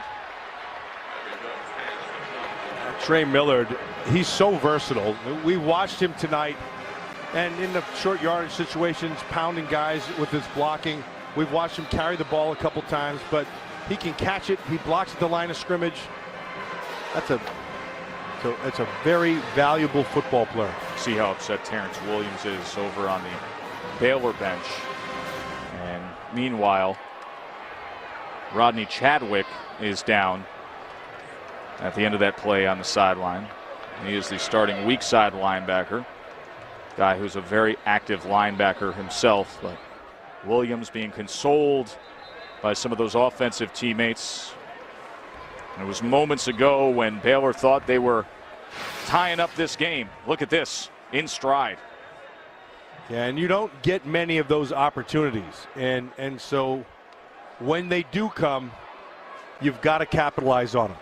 And it's really the small things. So all of you high school players out there, it's concentration, it's looking the ball in, it's securing the ball, it's all of those things, what are just the fundamentals of the game that makes the difference between a good and a great play.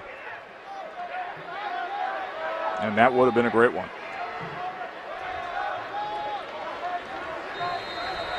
Aaron, the mood has changed down there on the field, huh? It certainly has, and when we look at the shot of Williams with his head down, you know, Art Briles even stopped by for just a minute and said, you got to pick your head up, we're going to need you, and all his teammates, as you guys noted, trying to help him out here. So a 1st and 10 for Oklahoma at the 25. Jones gets away from the pressure and then gets the back Finch for a gain of 8.5 yards, and he was hit hard by K.J. Morton.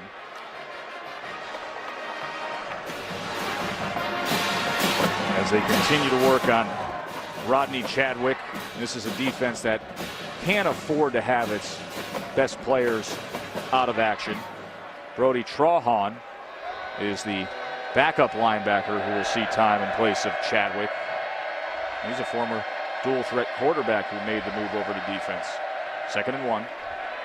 Finch cuts back, cuts to the outside, stays on his feet, picks up a block, and is able to scoot himself out of bounds at the 45. I want you to watch his lateral cuts, his lateral movement, seemingly going forward, and then he is just so good right there. See that? That lateral movement is what separates him from the pack.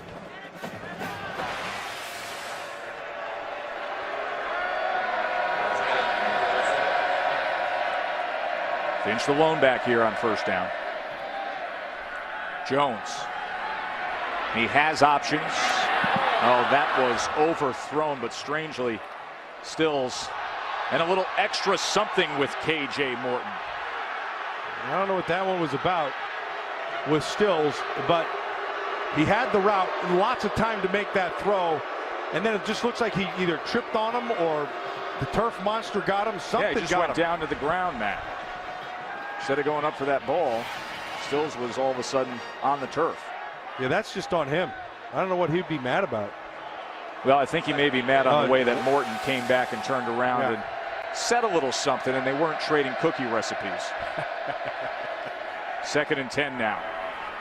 Looking for Clay out of the backfield, and just a minimal gain that time for the sophomore back from California. Big 3rd down for the Baylor Bears. Down 7. They've given up 2 scores here in the third quarter. They've got to capture some of the momentum back. And this third down could swing it.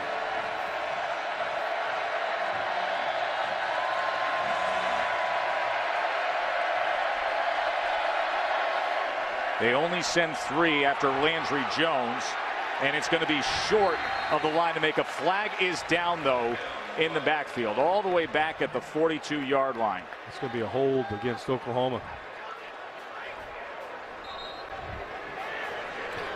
They're going to have to decide whether they want to roll the dice if Oklahoma would go for it on holding offense number 59. That penalty's decline, result of the play, 4th down. So it'll be 4th down at the 46. And Bob Stoops with the touchdown lead sends out Tressway. Punt this thing away. That was a big stop. It really was, wasn't it? Yeah, it really because was. you could just feel that all the momentum and energy had left Floyd Casey Stadium, and they need to find a way to get it back after such a successful first half.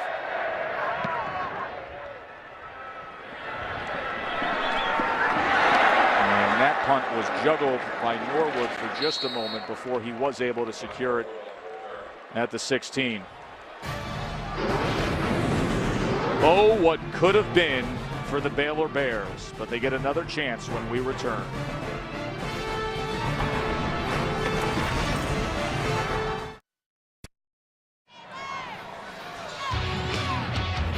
The chase for the NASCAR Sprint Cup concludes with the Ford 400 at Homestead, Miami. It's going to begin 2 Eastern on ESPN with NASCAR Countdown presented by Napa. Here's what you need to know. Carl Edwards and Tony Stewart are in a heavyweight fight for the big prize. Just 3 points separating them. They've talked enough all week. Now they got to get after it tomorrow. Full contact racing. That's what I like to see. They got me interested. I got to be honest with you, Matt. Well, of course, I've read the promo about 400 times in the last 2 days, but they got me interested. And that is incomplete. A flag is down. He was looking for Tevin Reese.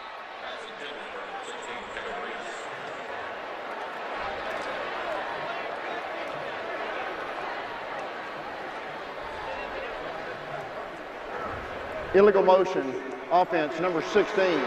5-yard penalty, 1st down. Art Briles looks on as his team had so much momentum at the end of the first half, a 17-10 lead. They had that big strike, the 69-yarder to Reese, but in this second half, well, that look says it all. It's been typical Oklahoma as the number 5 team in the country.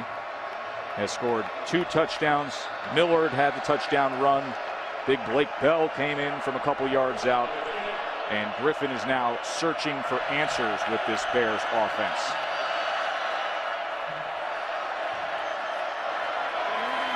Keeps it himself, and he is crunched after a gain of 2, and another flag comes in. Well, if you questioned Robert Griffin III's toughness, that question's been answered because he has been taking some shots tonight. Illegal shift, offense. 2 men moving without resetting. That penalty's declined, 2nd down. You know, typically the rap on track guys, and he's a world-class hurdler, is that you wouldn't give that descriptive to him. No, you would not. You would say that they're steeped in a pusillanimous sort of fashion. A world-class hurdler who won the Big 12 hurdles when he was an early enrollee in the spring that he came to Baylor out of high school. It should have been his senior year in high school. Instead, he was a track All-American. 2nd and 13. And that ball's floating in the air and picked up by Kendall Wright. Touchdown Bears. Sometimes you'd rather be lucky than good. The bounce into the arms goes for an 87-yard touchdown. You know, Joe, let me just say this right now. This is going to be the top play on the Sports Center top 10 play. Guaranteed. Lock it in. 87-yard touchdown. The ball tipped in the air, and Kendall Wright picks it out and runs it in.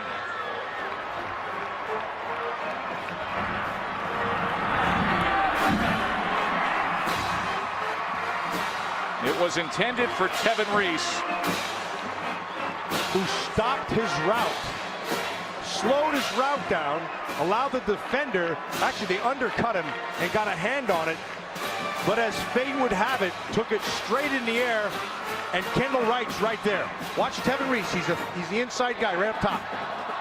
Now he slows his route down, and Ward gets his hand on it, pops it in the air. Kendall Wright, touchdown.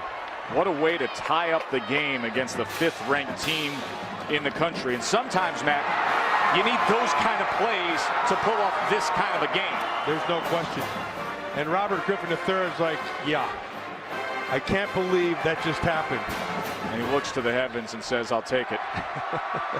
Now, any way you can get it when you're playing Oklahoma. The lesson to be learned there was that Kendall Wright never quit. He kept on going, and the hustle end of that play turned into 6. Great point.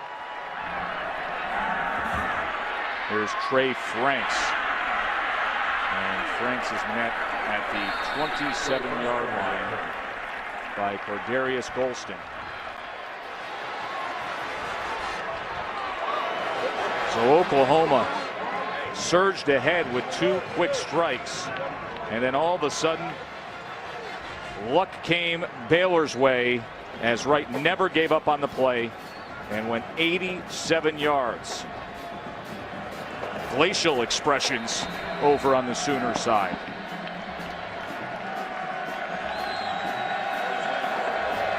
Riles looking for some support here at Floyd Casey in this crowd, knowing the defense could use it against Landry Jones and the Sooners offense. Finch spins out of the way and just gets back to the line of scrimmage as Nicholas Jean-Baptiste would not let go of him. Yeah, it looks like Jean-Baptiste, he came to play tonight. A week ago, he did not play well. I watched that tape, and it was, for a guy with his skills, was embarrassing. Bill Bennett told us if he doesn't play better, he's not playing. He's been playing better tonight, Matt, right? He's been playing pretty darn good. 2nd and 10. Jones looking over his options and then decides to run it and makes a very nice move to get ahead for the first down.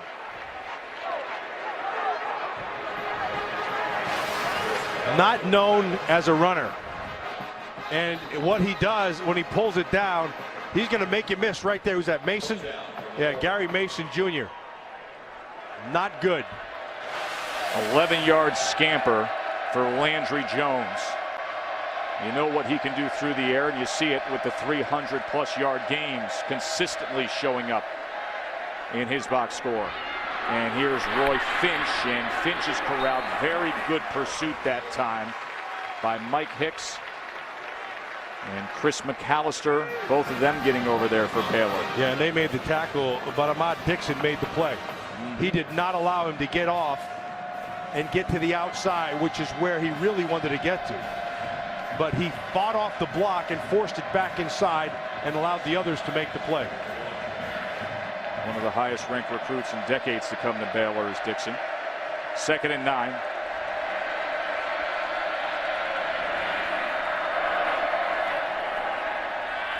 Pressure up the middle, and they got to him. There's our guy, Nicholas Jean-Baptiste. I like that he's making plays because I like to say Jean-Baptiste. Parlez-vous. And he can turn around, though, and thank his coverage because they had nowhere to go with this ball. Well done, keeping the top to the coverage the whole time. Underneath is there as well, and then Jean-Baptiste with a big sack. They need to get to midfield here on 3rd down. Crowd has come alive. Tie game, looking for a defensive stop. And it's incomplete off the hands of Kenny Stills. And he knows it. He knows he just wasted a great throw and a big opportunity. 3rd and long. He gets to where he has to get the hole in the zone. And the ball's right where it needs to be. And he doesn't pull it in. That's on him. Remember, Ryan Broyles, the ultimate go-to guy. out for the year with that torn ACL. The NCAA all-time leader in career receptions. Somebody has to step up for Oklahoma. Tressway with the boot. Directional kick that was a bit short, but takes an Oklahoma bounce all the way to the 15-yard line. Some of the big plays from Baylor tonight. Kendall Wright streaking and going 55 yards. He became the single-season receiving record holder with that. And then Reese on the glory end from Robert Griffin III. But moments ago, one of the best plays of the week you'll see. The tip ball and Kendall Wright, 87-yard touchdown reception to tie this game. A game that has great implications on the BCS standings because Oklahoma right now sitting at number 5 is one of those one-loss teams that's going to try to make their argument. You got Oregon losing. Oklahoma State has already caught a loss. They have to win here to stay in the hunt. Incomplete on first down. I'm a little surprised out of Baylor's offense that they don't. Now, that time they did actually try to move Griffin out of the pocket and get him on the run. But I'm surprised I haven't seen more of that, moving the quarterback to take a little bit of that pass rush away. Phil Montgomery is the offensive coordinator. You see there, talking to the headset, dead center. See what he dials up here on 2nd and 10. As Kenny Stills looks on, could have kept his team on the field on that last offensive play for the Sooners. Oh, he's got him. He's going to take a shot again for Reese. And he just overthrew him by maybe half a step. There's a major mix-up in the coverage for the Oklahoma Sooners. They ended up getting a linebacker, Travis Lewis, on Reese. That should never happen. There's got to be deep help somehow. Stills knows what that feels like. And he's rooting on his defense as Bob Stoops just shakes his head, trying to avoid the dangers of the capable Robert Griffin III. 3rd and 10 now.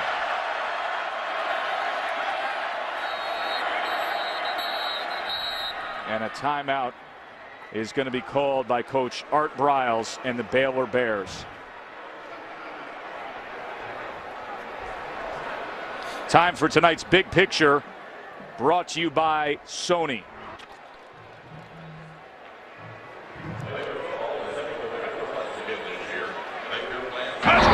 .24 here in Waco. And as for some of the storylines that everybody's talking about last night, the thriller up in Ames. Oklahoma State handed their first loss. Meanwhile, Clemson, who was 9-1, battered by NC State. Michigan State is headed to the Big Ten title game. And Georgia, after that slow start to their year, will find a home in the SEC championship game. Most think they will play LSU, but remember, Arkansas awaits the #1 Tigers.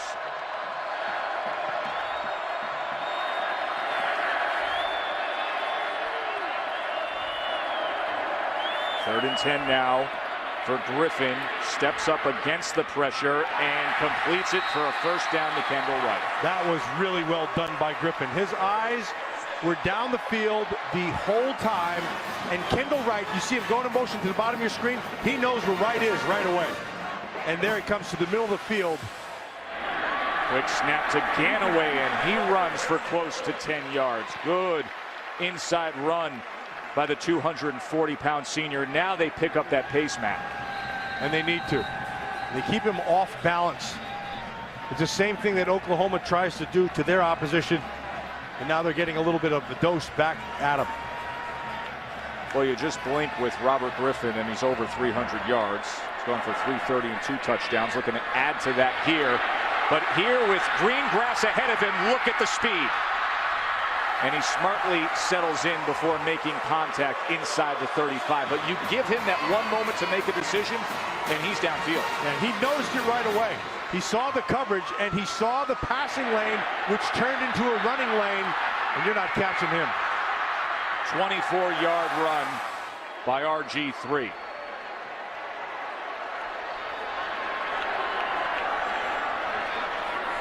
Now it's Ganaway's turn, and he will be tackled for a loss that time by Corey Nelson and Tony Jefferson. If you're sitting at home and you're wondering why the official stood over the ball, they substituted offensively, so he has to allow the defense time to do it.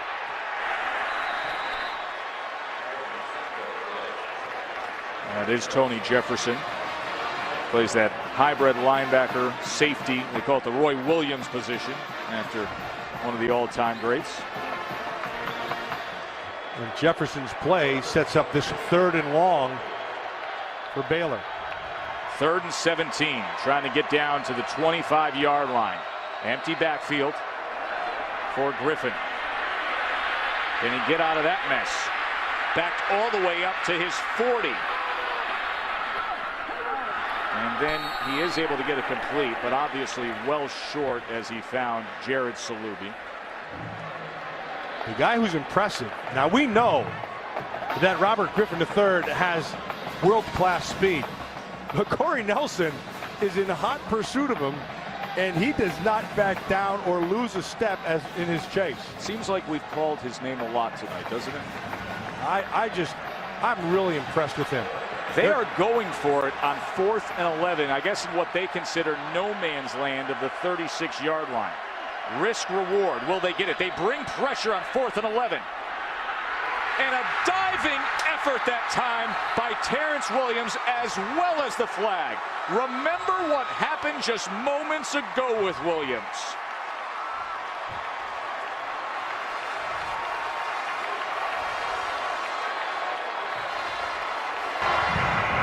Pass interference. Defense, number 32. That penalty's declined. 1st down. On 4th and 11, Williams pays them back. Against their best defender, and yes, it's the right call, and Williams, with the long face of the sideline, now can put a smile on it. Baylor threatening now. Look at that play action. Did he ever sell that? Touchdown, Jordan Niver. Oh my, did RG3 sell it, and did Oklahoma buy it? We got ourselves a humdinger going on. Because RG3, 370 yards throwing, a lot of big plays in this game, some great catches.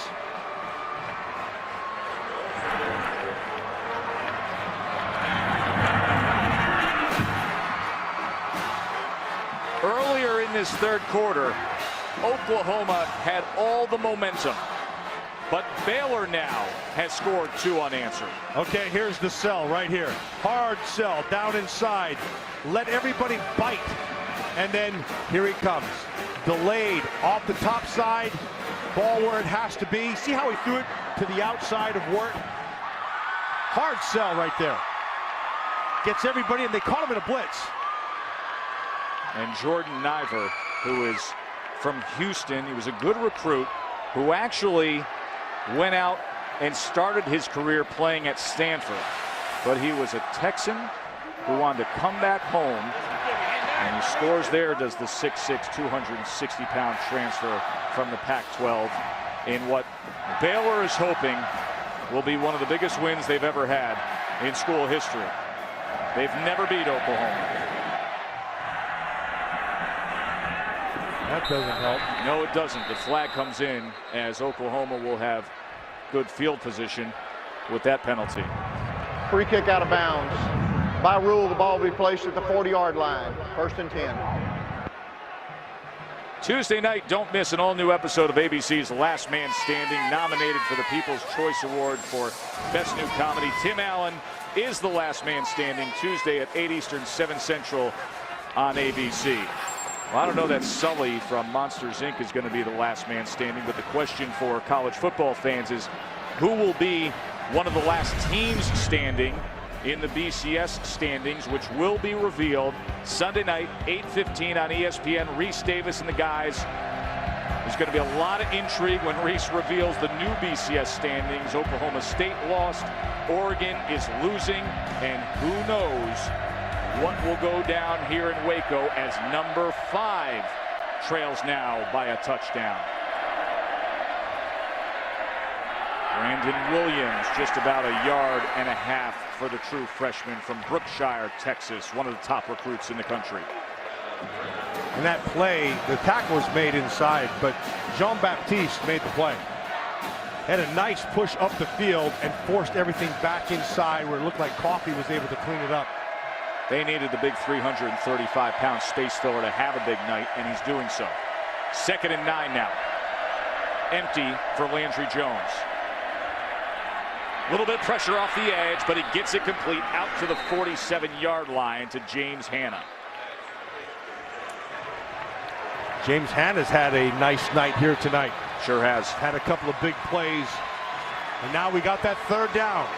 4 catches for 90 yards for Hanna, and once again, Floyd Casey as the last 20 seconds of the 3rd quarter count down. The crowd comes alive. 3rd and 3.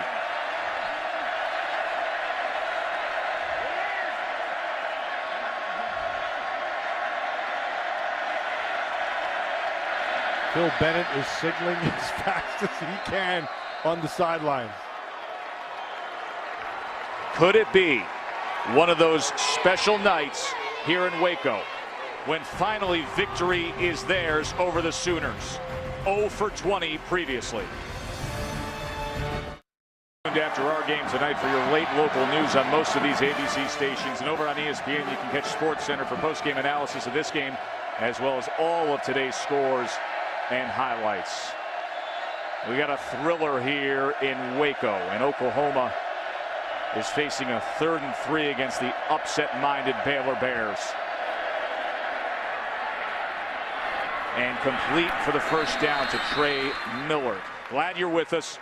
Joe Tessitore, Matt Millen, and Aaron Andrews here in Waco, Texas. Number 5 Oklahoma trying to stay alive in the BCS title hunt as a 1-loss team. Baylor has never defeated the Sooners. 0 for 20. And they're up a touchdown.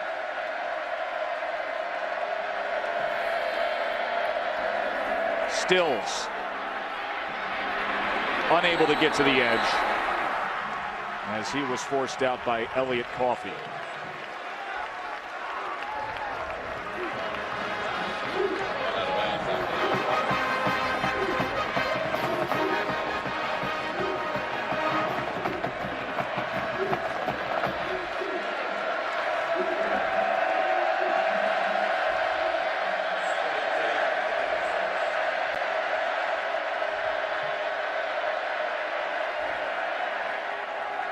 Jones intercepted.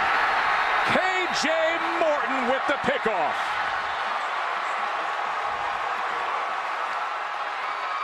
That's on Landry Jones.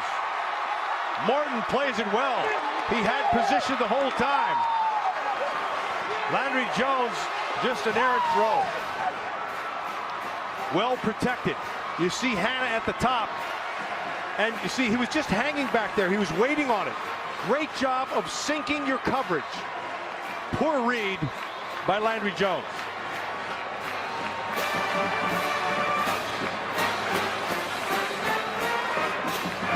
He knows it too, Joe.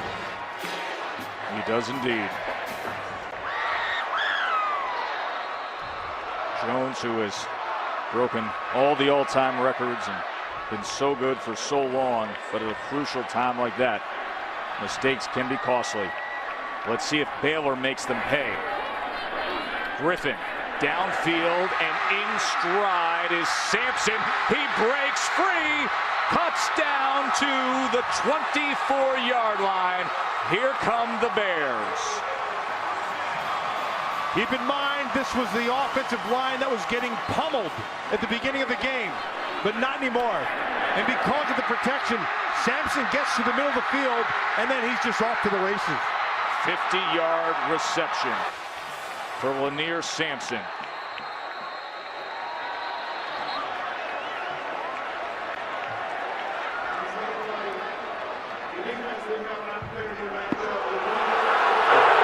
Well, the crowd doesn't like that at all, Matt. Well, I know they don't like it, but it's the rule. Exactly. And because the reason it's the rule, you can go hurry up, but because you're changing personnel offensively, you have to give them the opportunity. You have to give them the opportunity. And now if they don't, if they just go hurry up, like Oklahoma goes up real fast to keep the same personnel, then they can catch you off guard. So because they changed personnel, that is the call there. So instead they slow it down here before this 1st and 10. Oh, a bad snap. And Griffin is going to try to make the most of it, and incomplete is what he needs. That is smart. And that'll get it back to the line of scrimmage. Had he just jumped on the ball, that's a disaster.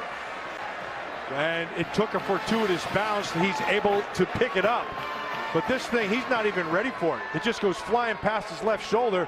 You see how it just bounces up, and he's able to get outside the tackle box and throw it past the line of scrimmage, and that saves the down.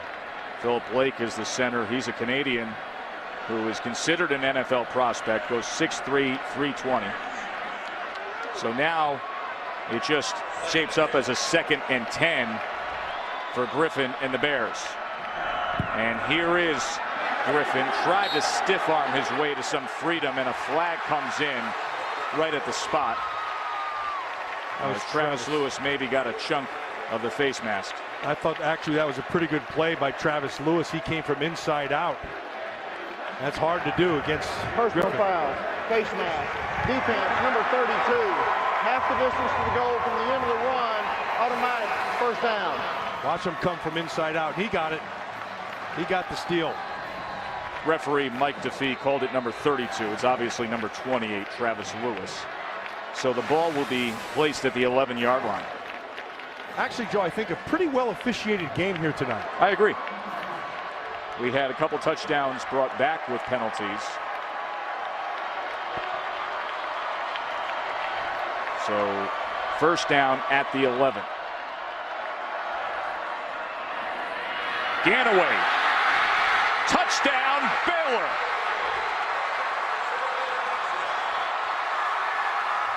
The interception by Landry Jones came at a big price. And Philip Blake, the center, who just snapped that errant snap, was right in the middle of the blocking to be able to gut that Oklahoma defense.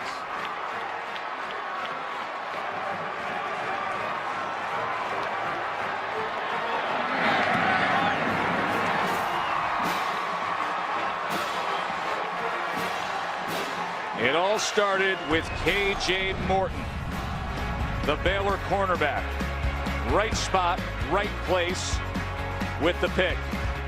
And then Terrence Ganaway makes the margin 14.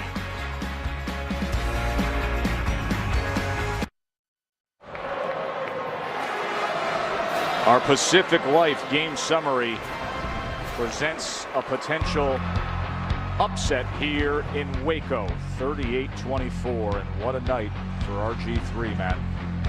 And keep in mind, that's 422 yards, and there were 3 other plays that this thing could be over 500 yards.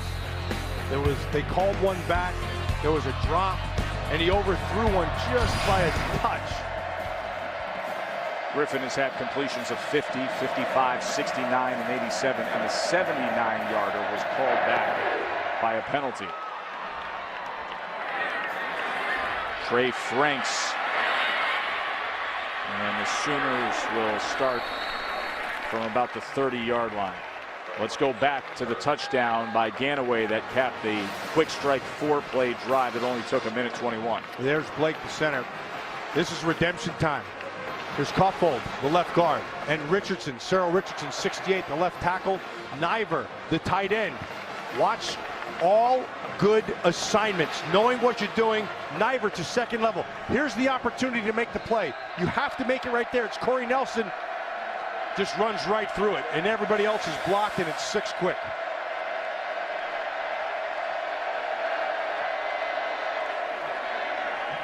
Finch trying to find room out to the 35-yard line. He found Elliott Coffey and Sam Hall.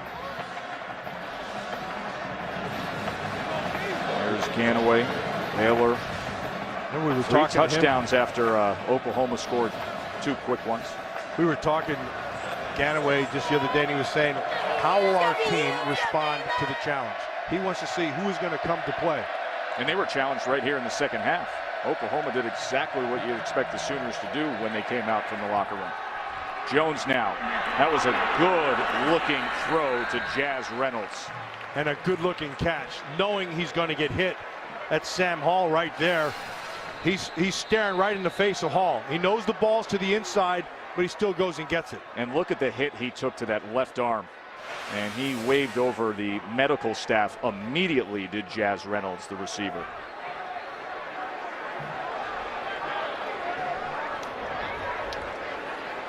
.82 yards on the night for Reynolds.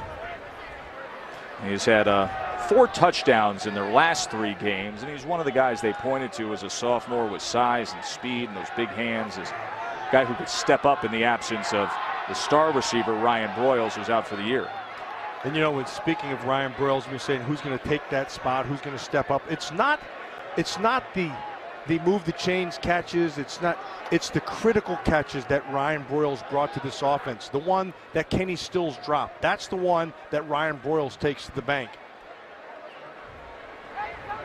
Well, with Stills being tended to, an opportunity to check in with Robert Flores. Robert? All right, Joe, things have gotten tight in Eugene between USC and Oregon. LaMichael James, 1-yard touchdown plunge, then the ensuing 2-point conversion. Check out the catch by LaVasier, 2-8. 1 foot in is all you need, and USC's lead down to 3 in the 4th quarter. Thanks, Robert. So Jazz Reynolds able to walk off the field. So things have tightened up between USC and Oregon. Oklahoma has a lot of business to take care of here to come back against Baylor, but you know, that's the kind of outcome they need, is USC holding on against Oregon. But for right now, Oklahoma needs to score fast.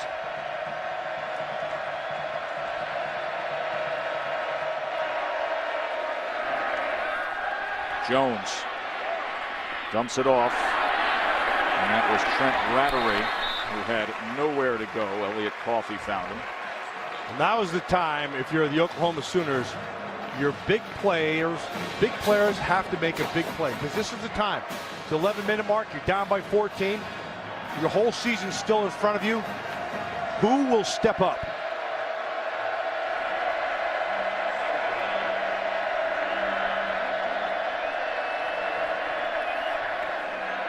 Keep it on the ground with Finch. Oh, what a beautiful move by Finch. And he's still battling down to the 21-yard line. That was Rodney Chadwick, who couldn't get to Roy Finch. Look at that move. Well, that is Joe Washington-esque right there. And that's the stuff that you see. Few players can do that. Roy Finch brings it to the table. He said, who's going to step up? There's one step right there.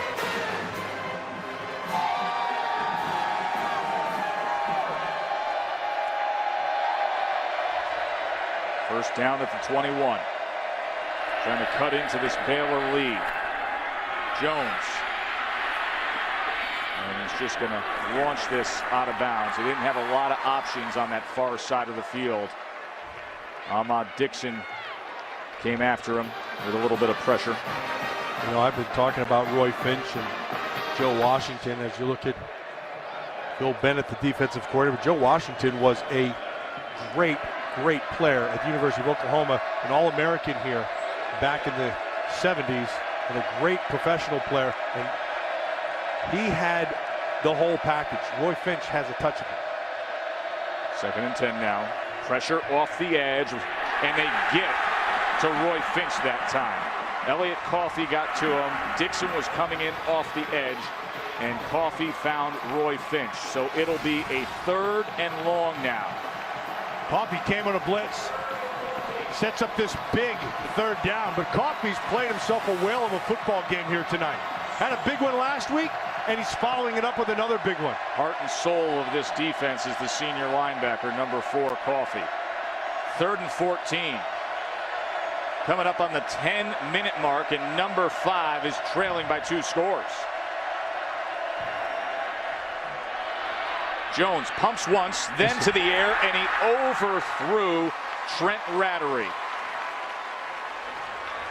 Rattery wanted the flag, but didn't get it.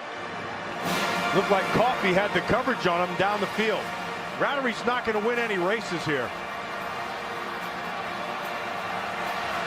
That's Trey Franks in the middle of the field.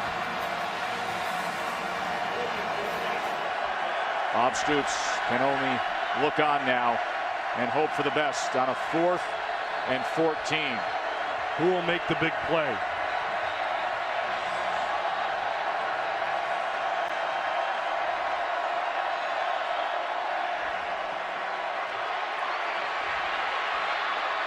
To the end zone, well overthrown. Baylor's defense holds against Landry Jones. Great coverage. Great coverage.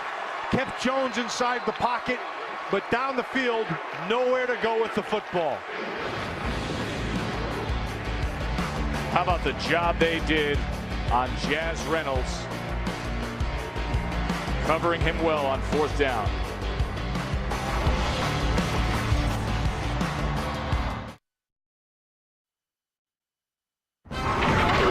Saturday Night Football on ABC, presented by Southwest Airlines. Find our fares online only at southwest.com. And Nissan, proud partner of the Heisman Trophy. That is defensive coordinator Phil Bennett of Baylor, and moments ago he saw his defense face a 4th down with Oklahoma desperate to stay in this game. And what he was praising him for was great discipline. You know the down and distance, okay? There's no threat on the top side, so you sink as a defender knowing you have somebody on the top half. And then here's the bait. They want you to bite on this to open this, and then inside they're trying to get there, but they take it away because there's nothing to hold them. And because they kept their discipline, no place to go with the ball, great defense. Screen now. Tevin Reese. Let's check in with Aaron. I'm going to need you to get your depth charts out. We've got some injury reports down here. Javon Harris, who's had a rough night, he's dealing with a right ankle injury. And also for the Sooners on offense, when they get back on the field, Roy Finch dealing with the left ankle, and Jazz Reynolds, they're dealing with his shoulder right now. Those are 3 guys they can't do without. So Aaron gives us the update there. As this is launched and almost intercepted, a flag is down. But Bob Stoops, as Aaron just reported, now dealing with a few of his key players not at 100%. We'll get the penalty here. The penalty withstanding, that was an opportunity for the Sooners. That ball was pickable. It was floated out there to the near side.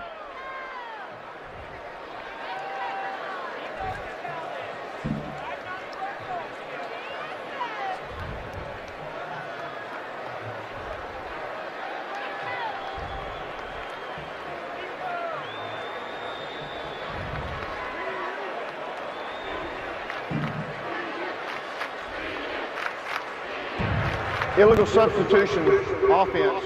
Receiver stepped on the field of play, never got inside the 9-yard marks. 5-yard penalty, 2nd down. A lot of cleaning up to do there, huh? A lot of cleaning up. But you know the good thing, they had their conference to make sure that everybody was on the same page, and then they get the call right. Again, I think this has been a very well officiated game tonight.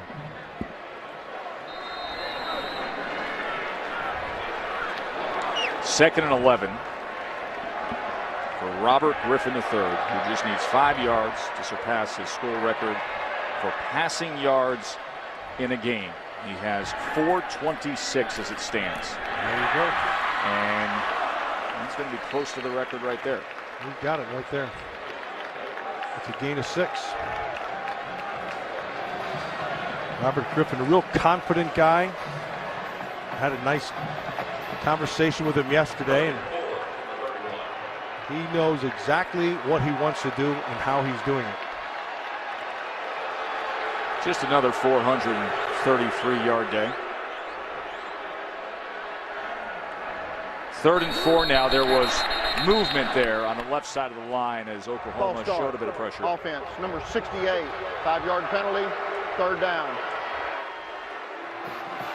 Big Cyril Richardson, the big man.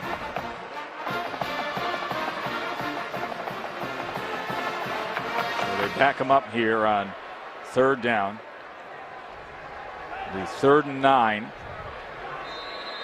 As Baylor looks up at that clock and thinks to themselves, could we hold on here? Could we make history finally in Waco? Art Briles has been building this program, headed in the right direction, but never has Baylor beaten Oklahoma. 3rd and 9. What does Griffin come up with here? It's going to be well short, and he took a push out of bounds by R.J. Washington.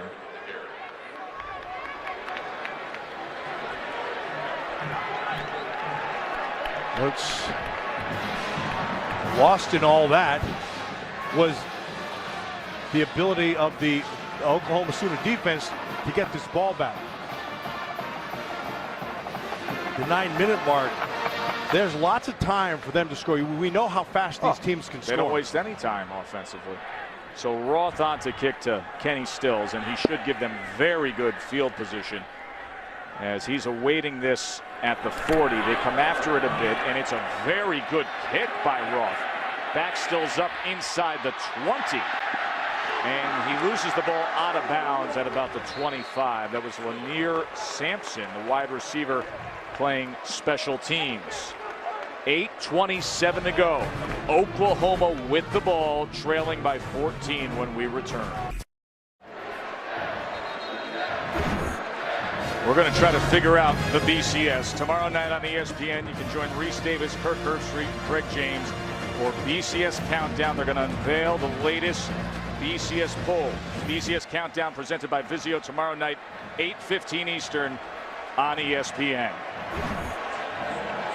And this game could greatly disrupt those BCS standings.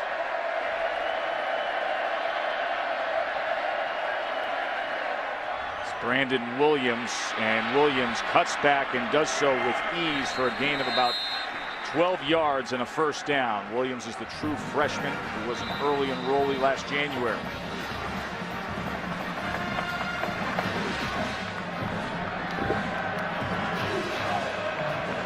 Still plenty of time. They don't need the quick strike.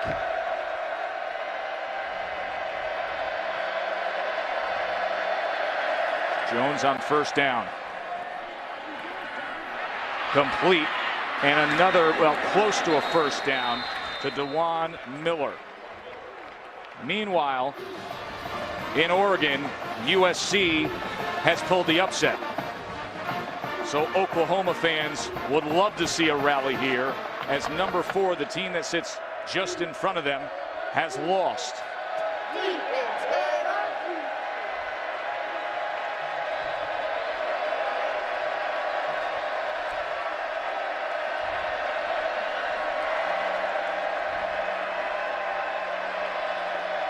Can Jones pull off a rally of his own?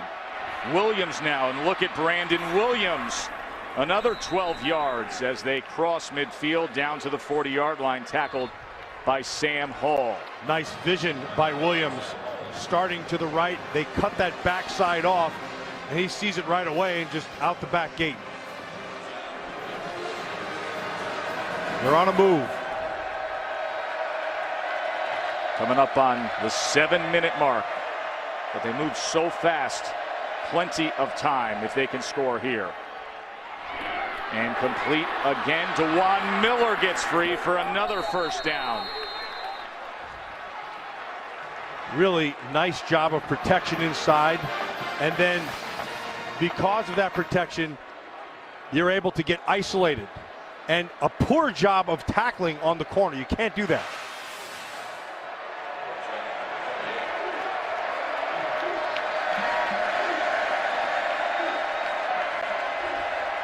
Bob Stoops looks on as his offense marches down the field.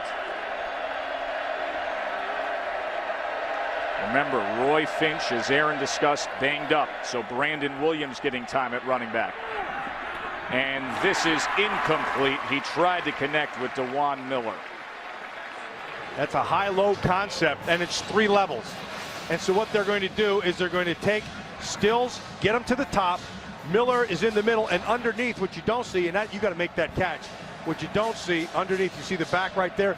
They get you in 3 levels, and then they put you in between as a defender, and you have to make a choice. If you bite underneath, they throw behind you. Jazz Reynolds not in the game. He was banged up. 2nd and 10. Looks like pressure. He lofts it, and it is complete inside the 10, down to the 5 to Trey Franks. They are knocking on the door, Matt. Bill Bennett dialed up a blitz, and they come with pressure off the edge, and it's well protected. And Landry Jones does a nice job of managing that pocket. See how he slid a little to the left and then throws the ball where there's no defender and allows Trey Franks to go run it down. And here comes that jumbo group with Blake Bell. He has 2 touchdowns on the night.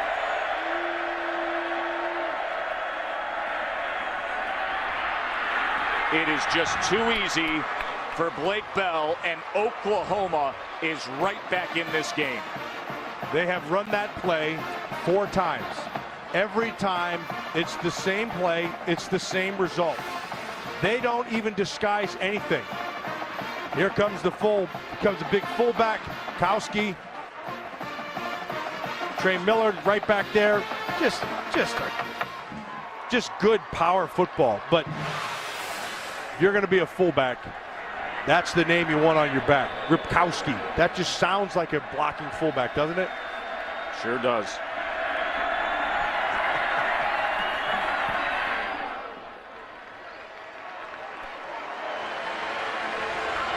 And we welcome those of you who are watching USC's victory over Oregon. We've got a thriller here as well. Glad you're with us. Joe Tessitore, Matt Millen, and Aaron Andrews here in Waco, Texas, where the Baylor Bears have been relying on the big play like this to Kendall Wright. Robert Griffin III has passed for 433 yards and 3 touchdowns. He hooked up to Reese. And then the play of the game, the tip ball in stride, 87-yard touchdown to Kendall Wright that tied the game at 24-24. Baylor would score 21 unanswered points. Moments ago, Oklahoma closed into that lead, cut it down to a 7-point margin. And the big headline, Matt, is that Baylor's never beaten Oklahoma. 20 times they've stepped up to the plate. Over. Number 5 is in trouble, but still lots of time left. They believe they can do it. They have the opportunity to do it. Let's see if they can finish it.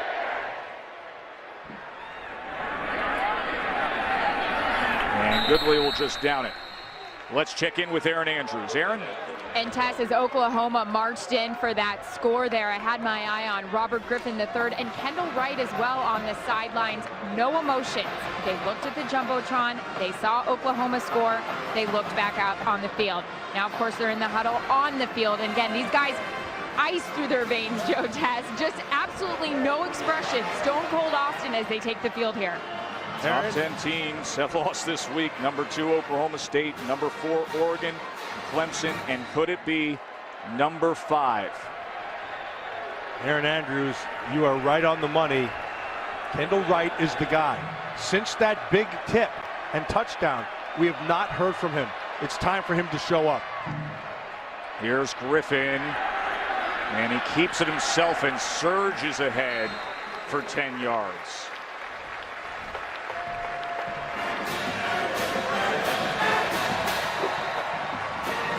Kendall Wright, 196 yards receiving, and that big touchdown that we showed you. Baylor looking for a signature win, which would cause even more mayhem and confusion in these BCS rankings. Play action. Griffin is going to tuck it and run it. Remember, he has that world-class speed, and he slides down to the 45 for another first down. One of the dangers of having the running skills. Defensively, you can take everything away, but once you set that separation from the line and your backers get good depth, he takes advantage of it.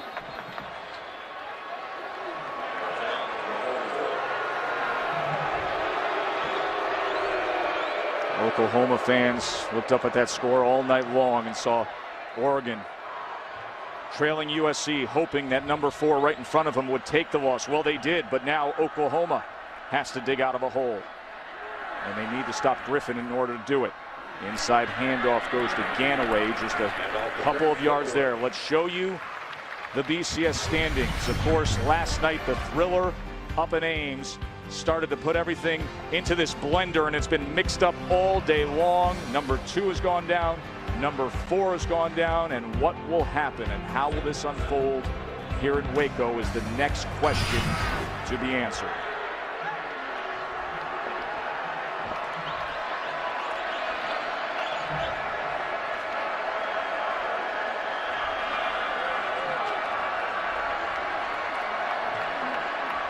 Second and 7 now.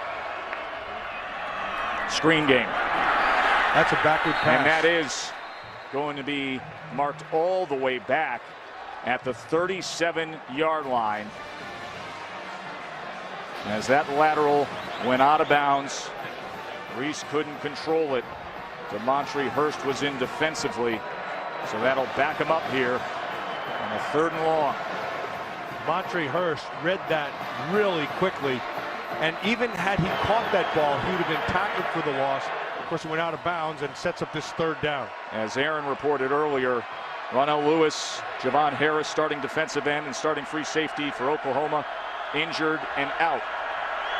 Can their defense come up big here? 3rd and 17. One-on-one on the outside. Griffin with lots of time, looking over his options, and then launches it downfield, but overthrows the intended target, Terrence Williams. He wanted Kendall Wright. Initially, he had one-on-one to the top side, Terrence Williams. Now here's Kendall Wright on the top side. That's what he wanted. But the coverage by Fleming was impeccable, and they undercut him with Colvin 14. And so it took it away, forced him to pull it down, and sets up this punt. And it sets up a golden opportunity for Oklahoma to try to salvage things here, as they will get the ball back. Spencer Roth onto punt, and Kenny Stills sets up camp back at the 23. It's a line drive kick that backs up Stills to the 14. And he settles down at the 24. So the final chapter of a wacky weekend of top 10 college football in front of us. Stay with us.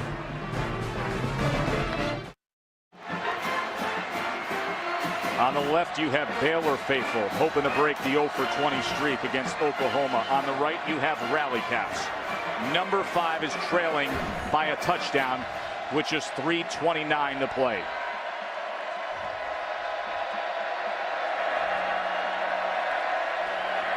Finch back into the game, and he gets the call, gets a good block, a first down, and a lot more. That is Roy Finch, the little 5'7" sophomore who's in for Dominique Whaley, who was the starting running back and is out for the year. He got a good block from the left tackle Stevenson there, Matt. Yeah, that left side in this 4th quarter has been giving him some running room. They start it one way and come back the other way. Stevenson and Shedd have been doing a nice job.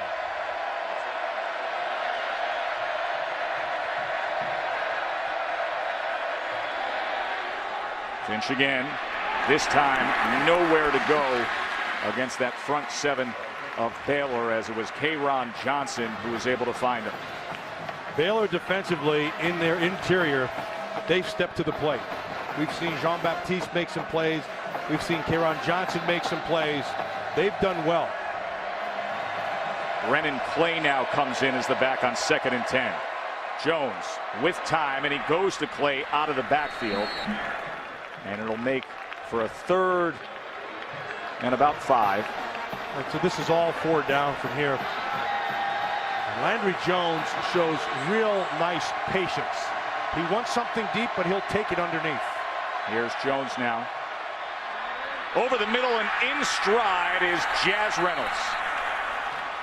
Last time we saw Jazz Reynolds, they were taking him in to look at that arm, and he took a big hit early. And now he's back on the field making plays. And Oklahoma hurries back up to the line and snaps it. Just over 2 minutes to play, and that is complete to Jazz Reynolds. One of the young receivers trying to step in and step up for Ryan Broyles, the NCAA all-time leader in receptions, who is out for the year with that torn ACL. 2:04 and counting down the play. Landry Jones, 432 yards of passing offense.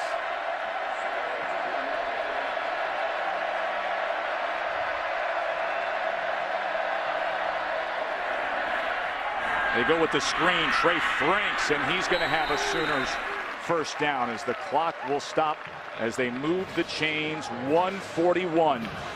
Fifth-ranked team in the country trying to stay in the hunt and make that argument for the BCS title game as a one-loss team. James Hanna went off. There's a little confusion now as to what should be done. First down from the 18. Jones over the middle. Oh, and that was dangerous as Rodney Chadwick had an opportunity. He wanted Kenny Stills in the worst way, and he locked on him. And that is very, very dangerous because everybody was right there. Chadwick had a chance to put it out of its misery right there.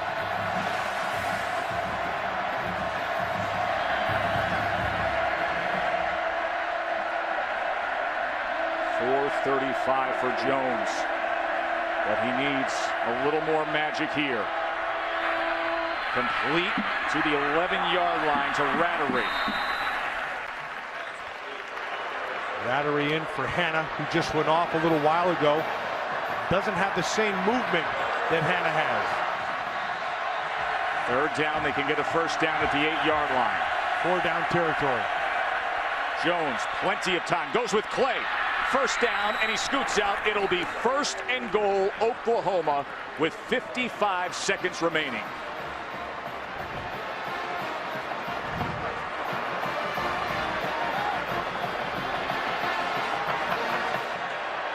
And now they sub in Blake Bell, the 6'6", 245-pound, bruising back of a quarterback. And with that personnel group coming in, Baylor head coach Art Briles calls a timeout. Be sure to stay tuned after our game tonight for the Ford wrap-up with Robert Flores. Glad you're with us here in Waco. What has been a wildly entertaining game all night long. Joe Tessitore alongside Matt Millen and Aaron Andrews. And Baylor has never been in a spot like this to try to beat number 5 at home in a game that means so much this late in the season. Baylor has never beaten Oklahoma. 0 for 20. Blake Bell, when he's been in, he's run it 4 times for 10 yards, but he's had 3 touchdowns. They actually refer to this package of him coming in as the Belldozer, and let's see if he plows straight ahead. Last time they were in their formation, the last few times, they're going to run a power back inside. Baylor has not been able to stop it. Also has Trey Millard there, the fullback, with him. Here he goes. Bell into the end zone. He does it again. His 4th touchdown of the game. So a little bit of a change, but the same personnel group using the same power, this time play side instead of bringing it around. Looks like they're going to go Blake for 2 Bell here. is staying on the field.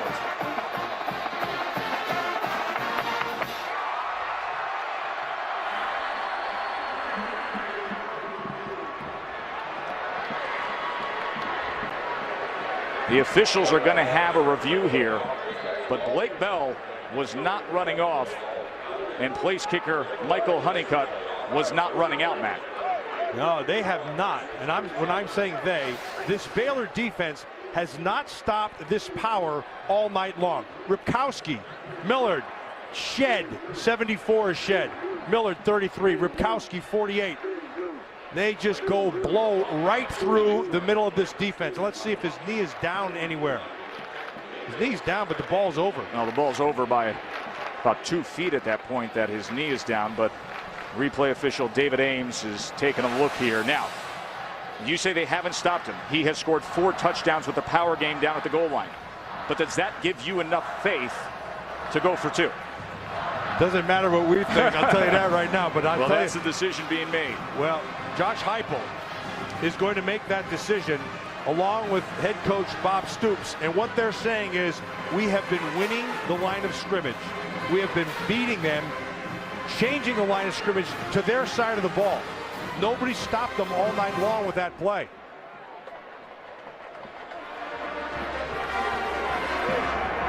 After further review, the ruling on the field is confirmed. Touchdown.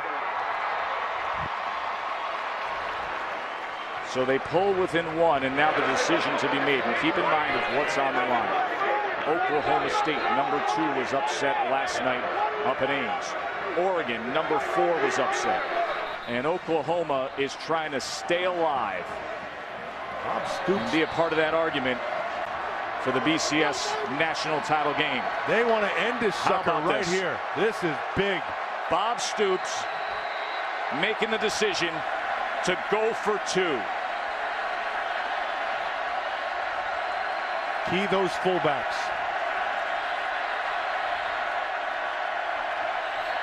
We're going to call a timeout. Baylor took the timeout. Timeout. Baylor. A week ago, Baylor survived a 2-point conversion attempt. That was against a struggling Kansas team, and that was a fade route to the corner. You likely know what's coming straight at you if this group stays on the field. And what this is about, Joe, this is all about numbers. That's what this whole thing is about. And so defensively, you have to know how you're deploying your guys. You're going to have 4 on their 5. You have to be an advantage. You want to be in a numbers advantage. That's what you want to be able to do. But I've got to tell you, with this formation, the offense can dictate where the numbers go because they can take the fullbacks in the backfield and get them to either side of the ball. That last touchdown we saw, they stayed play side and just blew right through them. Again, number advantage, Oklahoma. If they stay with this jumbo personnel group, you got Trey Miller at 249, the fullback, Ripkowski at 255, and Bell, the quarterback, at 245. And that's the 3 in the backfield on the field. 2-point conversion attempt.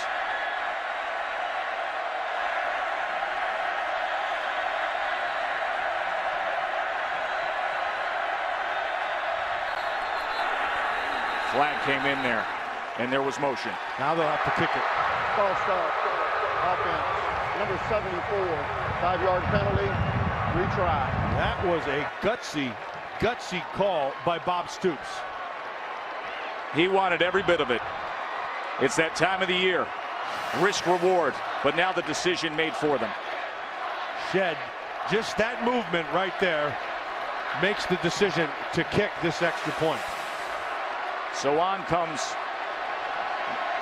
Michael Honeycutt, the redshirt freshman, walk-on kicker, to tie the game and keep hope alive in the BCS.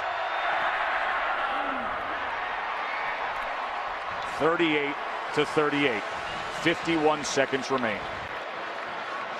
Well, Joe, we said who was going to step to the plate, and the answer was real simple. It's Landry Jones. Landry Jones, 447 yards of passing, and the last drive when they needed to make the big play, he came through. Started with the running game, and it was Roy Finch out the left side, and then Landry Jones took control, patiently moving them down the field, and when the big play presented itself to Jazz Reynolds, it was there. Goes to the tight end, back underneath to Rattery, and then this throw to Clay, which sets up the Belldozer for 6. Blake Bell, 6'6", 245. 4 touchdowns, the last of which ties this game. 5th tie we've had. Oklahoma scored 2 touchdowns in the last 5 minutes and 4 seconds. Landry Jones has made one poor throw here tonight, which was an interception. And then he's come back. And guess who gets his turn, though, Matt? Exactly. Now comes Robert Griffin III. And Goodley will take a knee. And one of the most dynamic playmakers and exceptional athletes in all of college football will have his crack at it. Not too shabby of a night so far, huh? 433 yards, 3 touchdowns.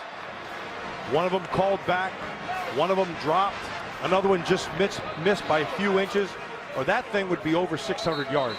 Now he is one of 4 FBS quarterbacks with over 9,000 passing yards and over 2,000 rushing yards in what has been such an exciting career here in Waco. You see the wind. It is going into their face. The wind is going right to left. They're going into the wind here with 51 seconds to play in a tie game against number 5.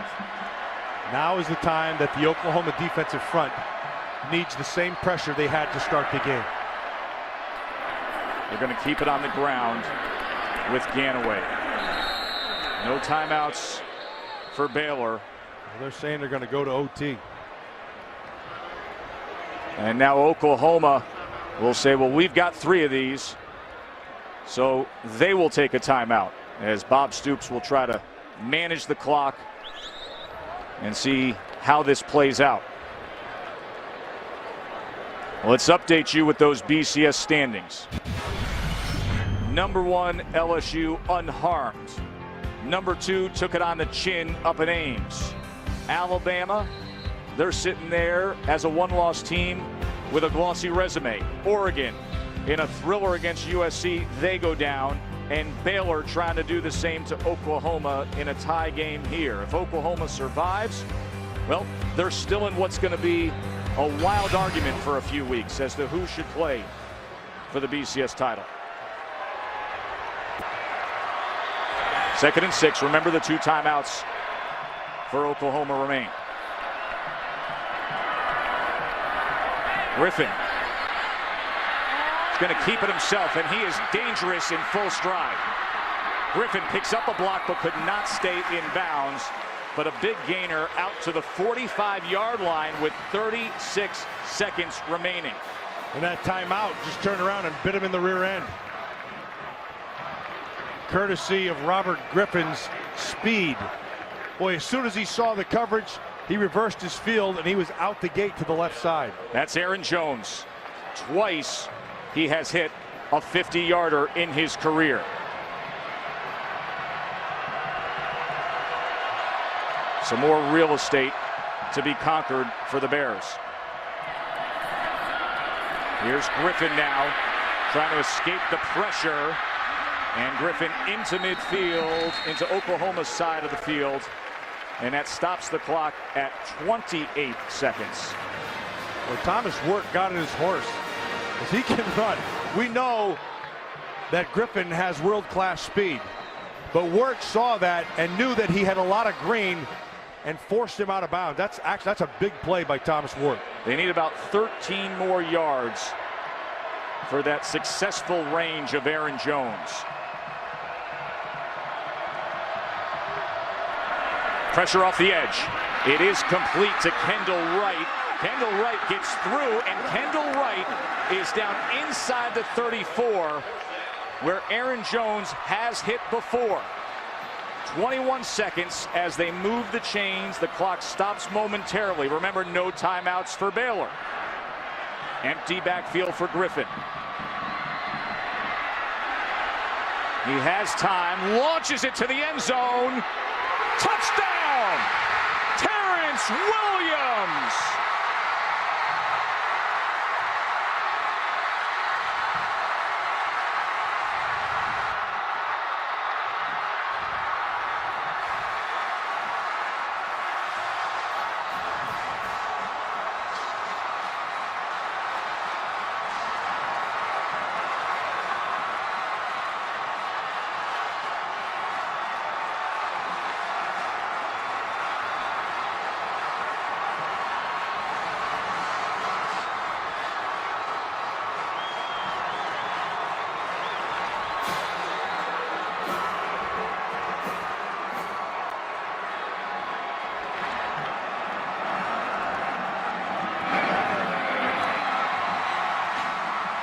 extra point just sneaks through. A 34-yard touchdown with 8 seconds remaining. Robert Griffin III adds to his legacy. 479 yards and 4 touchdowns on a magical night. And he buys the time with his feet, and then his eyes find the back of the corner. But keep in mind, Art Briles was willing to let this thing go. He was going to run the clock out, but they tempted fate, and fate answered with a 6-point throw to seemingly finish this game. It seems there has always been something about Robert Griffin III, be it his dynamic story of being a world-class track guy who tried to convert his skills to be a passing quarterback, or his season-ending knee surgery in '09 and having to work his way back, and these thrilling finishes he has provided time and time again with an athletic skill set that is unparalleled in the game right now. A school record 479. Oh, by the way, he's rushed for 72, and he single-handedly made it all happen there on that last-minute drive. Only 8 seconds remain. I'm still stuck at the timeout by Oklahoma. Well, they thought maybe. They wanted to see if they could manage it. Instead, Griffin struck. And now the squib kick. He takes a bounce. That's a live ball. And Baylor tries to come up with it. And they may have. And they have. Baylor is going to close this show. A special teams mistake by the Sooners.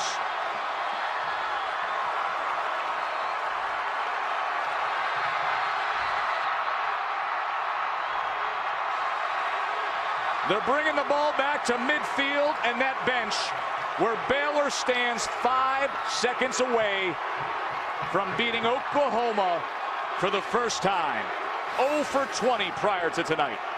They're just going to squib it through, and no one makes the decision to pick it up. Roy Finch goes down, and then it's a live ball. And that's just, oh, that a great job. That was Clay Fuller. Clay Fuller with Propol tries to pull it in with his feet.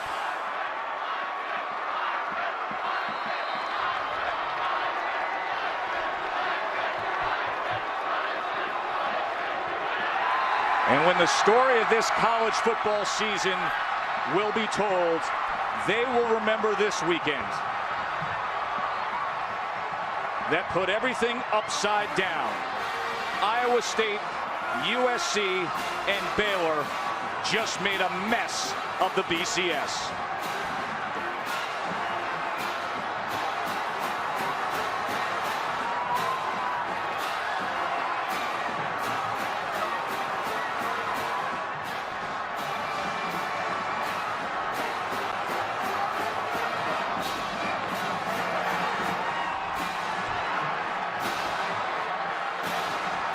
(45-38).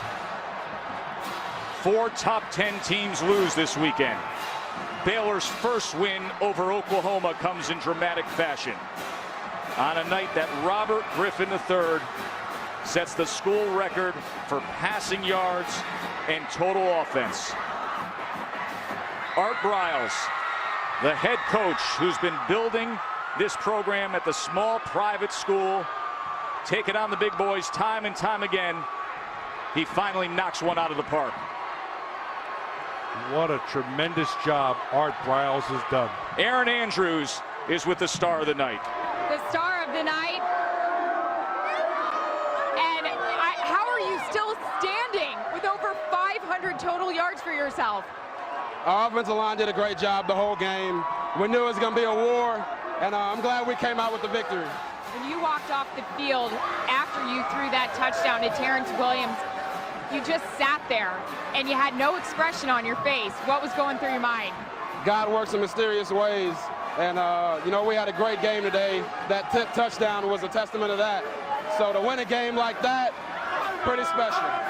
This school has never been in a position like this before. Biggest win in school history. They're chanting RG. What do you think about about this moment? It's a great moment. I'm glad we can share it with you. Now I'm going to go celebrate with my teammates. They're actually chanting Heisman, by the way. Go celebrate. Congratulations. Thank you, thank you.